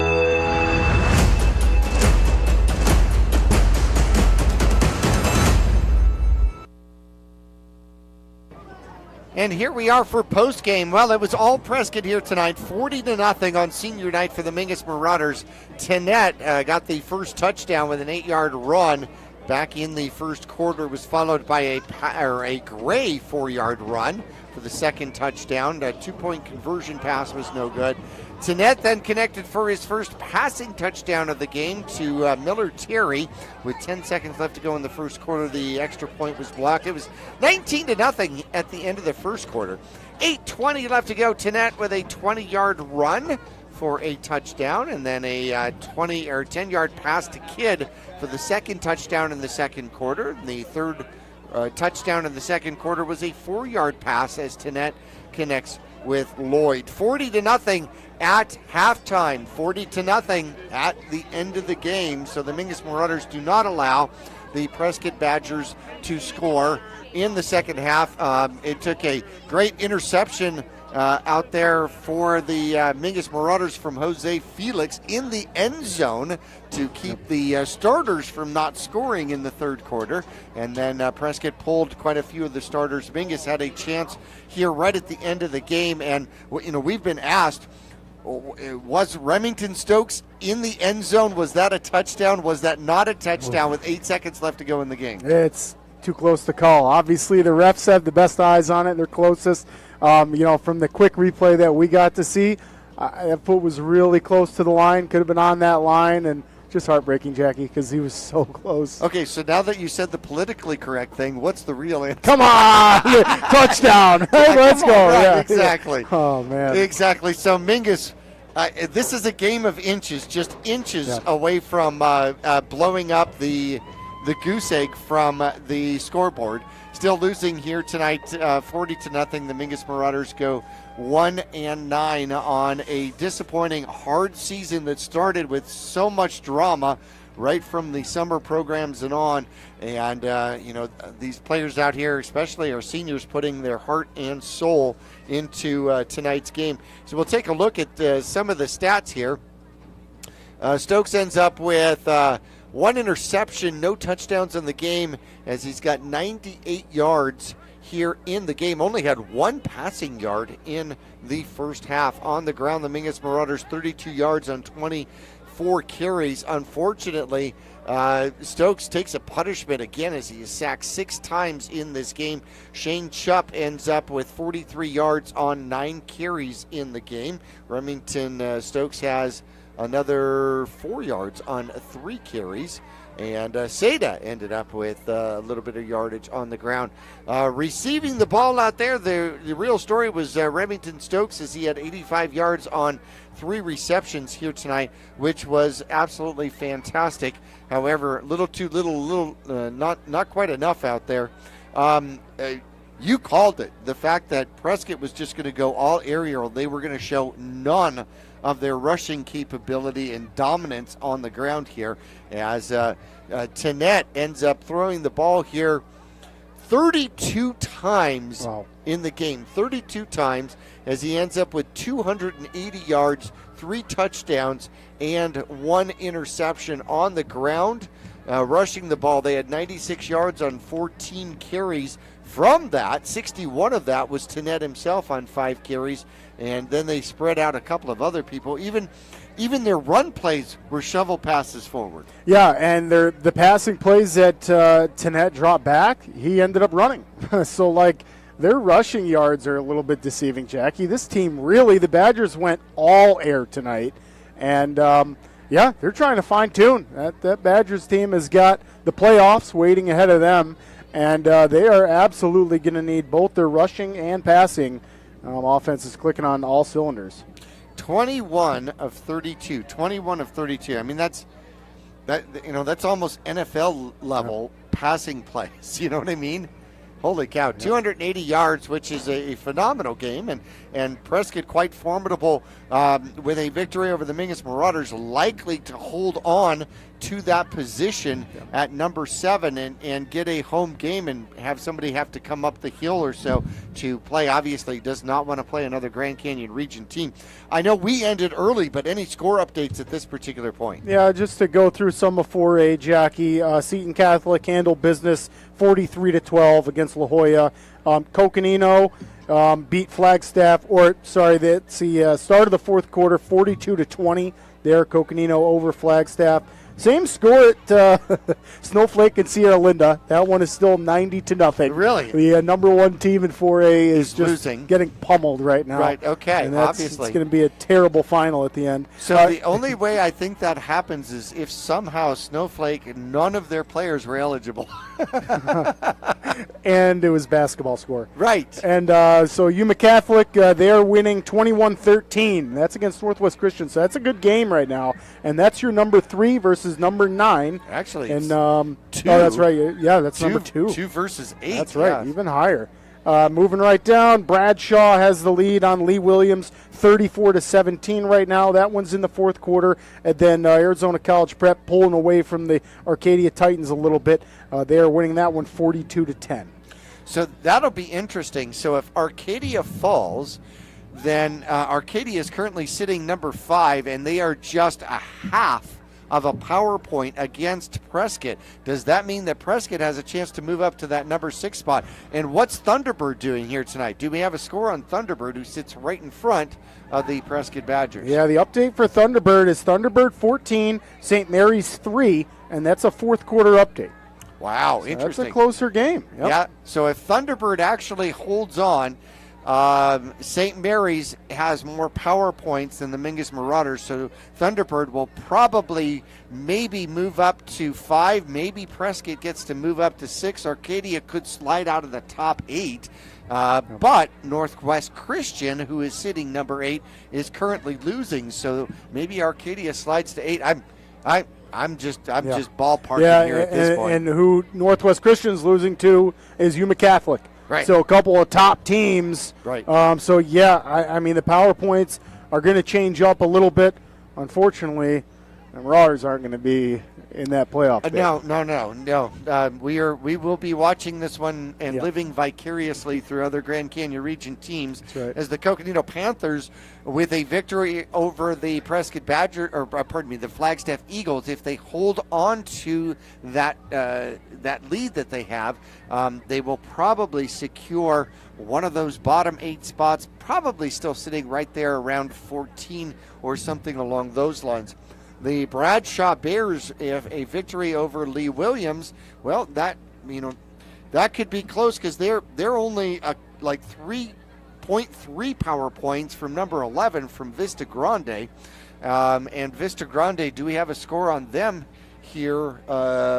They came into tonight's play at 6-2. Any update on their score?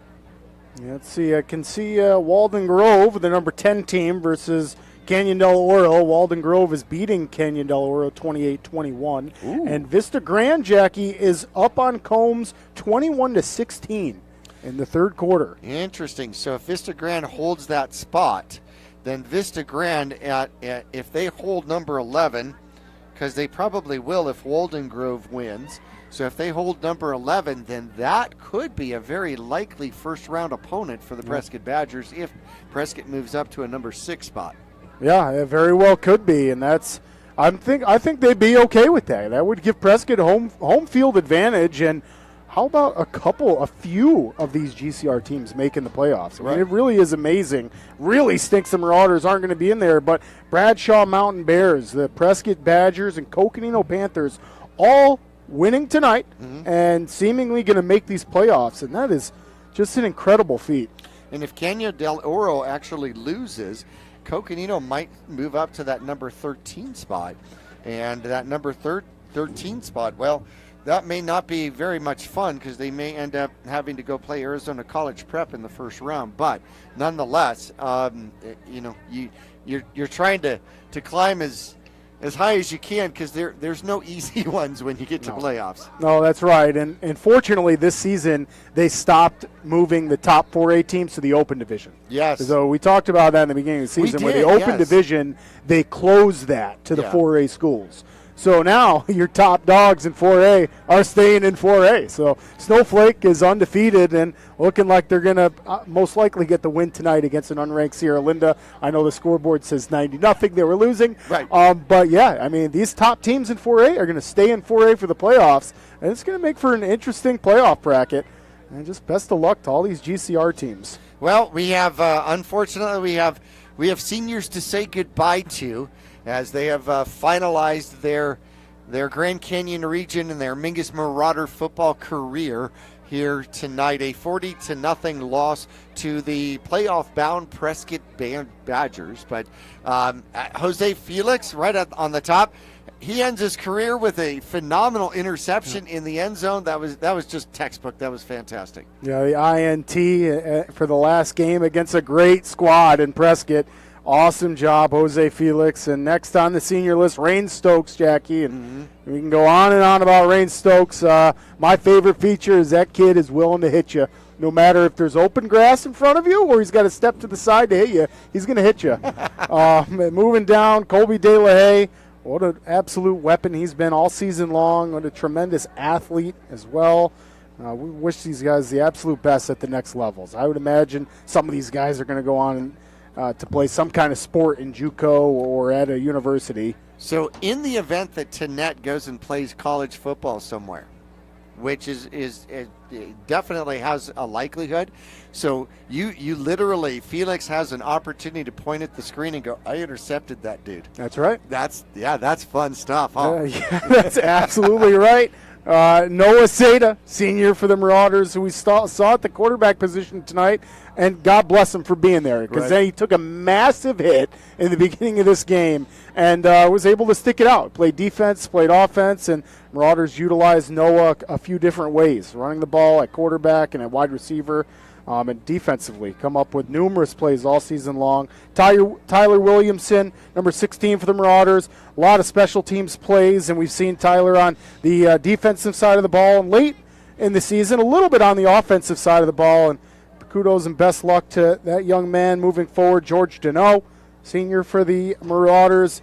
same to you. We've seen George make some good special teams plays, and being a senior out there is something special. You can see them out in the field with their families right now. Jackie, that is an amazing picture, and I remember those feelings forever. You're getting pictures with your family and your friends out there, and you got Marcus Lucas, senior for the Marauders, Xavier Thompson, another one, Braxton Longfellow, who stepped up and played on the line of scrimmage tonight against probably the biggest line that we've seen all season. Had to change uniforms, too. Yeah, he did. It was like, well, he had to put a bigger number on. Yeah, what number are you going to wear? And he comes out with a 66. You can't wear that one. That's Patton. yeah, he put a bigger number on. Kudos to him. Yep. Jose Esquire, we saw him make a couple great special teams plays. Hopefully he's okay. He got up with his knee was bothering him a little bit. We didn't see him come back in. Best of luck and best wishes going forward. Hopefully he heals up quick. Ethan Montiel, again, I got a soft spot for linemen, Jackie, and these guys, Elijah Chupp, another senior on that offensive line and defensive line, and those guys all season long, it is so hard to play on the line of scrimmage, and these guys are doing it offensively and defensively. I mean, I remember playing an offensive series and then just being gassed and worried about playing the next offensive series. Right. And they are out there turning around and playing on the defensive side of the ball. So these young men are special, great athletes this year, and we are going to heavily miss them going forward. Well, that's why they call it Ironman football for sure. So coming back, the hopefuls for 2025. This will be the backbone for the Mingus Marauders. We're hoping to get Robertson back after an injury earlier took him away from the Mingus Marauders. Ethan Moore showed tremendous promise as a sophomore. He'll be a junior next year. Dawson Rice should be a senior, expected at least at this particular point, possibly the starting quarterback for the Mingus Marauders. Islas Monsabayas will return for the Mingus Marauders. He'll be a junior. Demaro Tinsley will be a senior for the Mingus Marauders, as well as Lamarian Tinsley. Remington Stokes will probably take over for Big Brother as the all-everything for the Mingus Marauders. We're going to probably see him all over the field, and he will be a senior next year, as well as Carson Miller. We'll see if he will be in the line next year or he gets to move back out to the tight end position. Shane Chupp will be back. Got to imagine he is got the inside track for the starting running back position for the Mingus Marauders, at least the fullback position. Cameron Houseman will return. He will probably be one of our keys on the line for the Mingus Marauders, as well as Landon Backus, who during the course of the year has moved from the guard position to the center position. We'll see if Backus will be that center position as a junior next year. Trenton Patton, who started at center, he's going to be in that line for sure for the Mingus Marauders, and we'll see if he moves up to a one-star general next year. Jordan Watson will be back. He will be huge as a cornerstone on the offensive and defensive line for the Mingus Marauders. Tristan Tim will be back. He'll definitely make the varsity squad. He's already got a receiving touchdown on his first touch. Gotta love that. Matthew Dunlap will likely be there. William Larcher, Lincoln Welly coming up. Welly, another Mingus Marauder legendary name. Getting back into Mingus Marauder football. This will be great to have another Welly back on the field. That'll be phenomenal. So a lot of hopefuls for the Mingus Marauders, and Coach Aaron Midkiff and his coaching staff got to figure out how to get this group to stay involved and move up some of these freshmen, sophomore from that group, and then we got to walk around campus. Hey, that's right. Hey, bud. Yep, have your friends come out. Yep. You need to come out 100%. And play football. Yep. First of all, let's get in the weight room. I think that's where it all starts. Right. A long summer program full of weights, and 7-on-7s awaits all these younger guys. And you bet. I mean, the season's over for the Marauders, and these younger guys are going to start tomorrow and the next day. I mean, they're going to start getting that mindset. A lot of them, I'm sure, play other sports, which is super healthy and amazing, and it's what makes them great athletes. But, yeah, they're thinking about that already. And then come summertime, they're going to be the seniors. Right. They're going to be the top dogs, and they'll be starting out all their summer activities, teaching the youth camps and being the seniors and starting. And that's right, recruiting. That's a big one. You got to recruit all your friends from your other sports. You have to recruit on your campus. That's right. Yes. Well, Maybe a close campus. Right? No. Yeah. Okay. No. We're not going to recruit outside. We're making no. That's right. Yes. Okay. All right. Perfect. Now that we have cleaned that one up. Okay. Unfortunately, a bittersweet ending here for the Mingus Marauders. They finished 2024 1-9, and unfortunately, my friend, I don't get to broadcast with you anymore for this football season. Yeah, it's a true shame. Yep. It's a true shame. We talked about this pregame. It's been bittersweet, and sad it's over. It stinks. I can't wait for next season already. I know. Want to thank some people that have been with us all season long. Absolutely wonderful. Want to thank our camera crew, Tristan Wright, Tishan Beltran, and Rafael Beltran, as well as our producers, Mike Barkley, not here tonight, but he has been with us for most of the season. Samuel Jocham has taken over truck duties here for the Mingus Marauders, and hopefully, we will get an opportunity to start broadcasting Mingus girls basketball here on Verde Valley TV. So you can always check our website. You can go to our Cablecast channel for Verde Valley TV, our YouTube channel for Verde Valley TV, or you can always go to verdevalleytv.com and look for links. And it has been a pleasure for my cohort all season long, Nick Yatsenko. I am Jackie Bessler, wishing you absolutely well until we get to the next sport. Have a good night. Your 2024 Mingus Marauders, brought to you by Jones Ford Verde Valley, Arizona's best. On 260 in Cottonwood, visit Jones Ford today. All Price Insurance in Cottonwood, helping you find the best option for your insurance coverage. Larry Green Chevrolet. Visit them on Rodeo Drive in Cottonwood or shop completely online at LarryGreenChevrolet.com. Sun Country Custom Woodworks, serving Arizona for over 10 years. Tiffany's Construction Value, engineering on every project. Rock Zoo Screen Printing, serving the Verde Valley screen printing needs for over 30 years. Reese's Tire and Automotive Tire Pros, more miles for your money. Gettles High Desert Mechanical, heating, cooling, and plumbing. Don't settle, get Gettles. Consideration also provided by Jennifer Griffin State Farm Insurance. Like a good neighbor, State Farm is there. Fiskor Heating and Cooling, serving Northern Arizona residents and businesses. They're here for you. Taylor Waste, the best local option for service tailored to your needs. D-Best Plumbing, they simply believe in getting it right the first time. Yavapai College, serving students with opportunities and resources at 6 campuses across Yavapai County. Longfellow Excavating, we dig your ideas. Call 928-300-3792. This has been a presentation of Mingus Marauder Football on Verde Valley Television. Any reproduction without the express authorization of Verde Valley TV or Yavapai Broadcasting is strictly prohibited. Visit verdevalleytv.com for a full list of content, including previous Marauder games and other great community programming.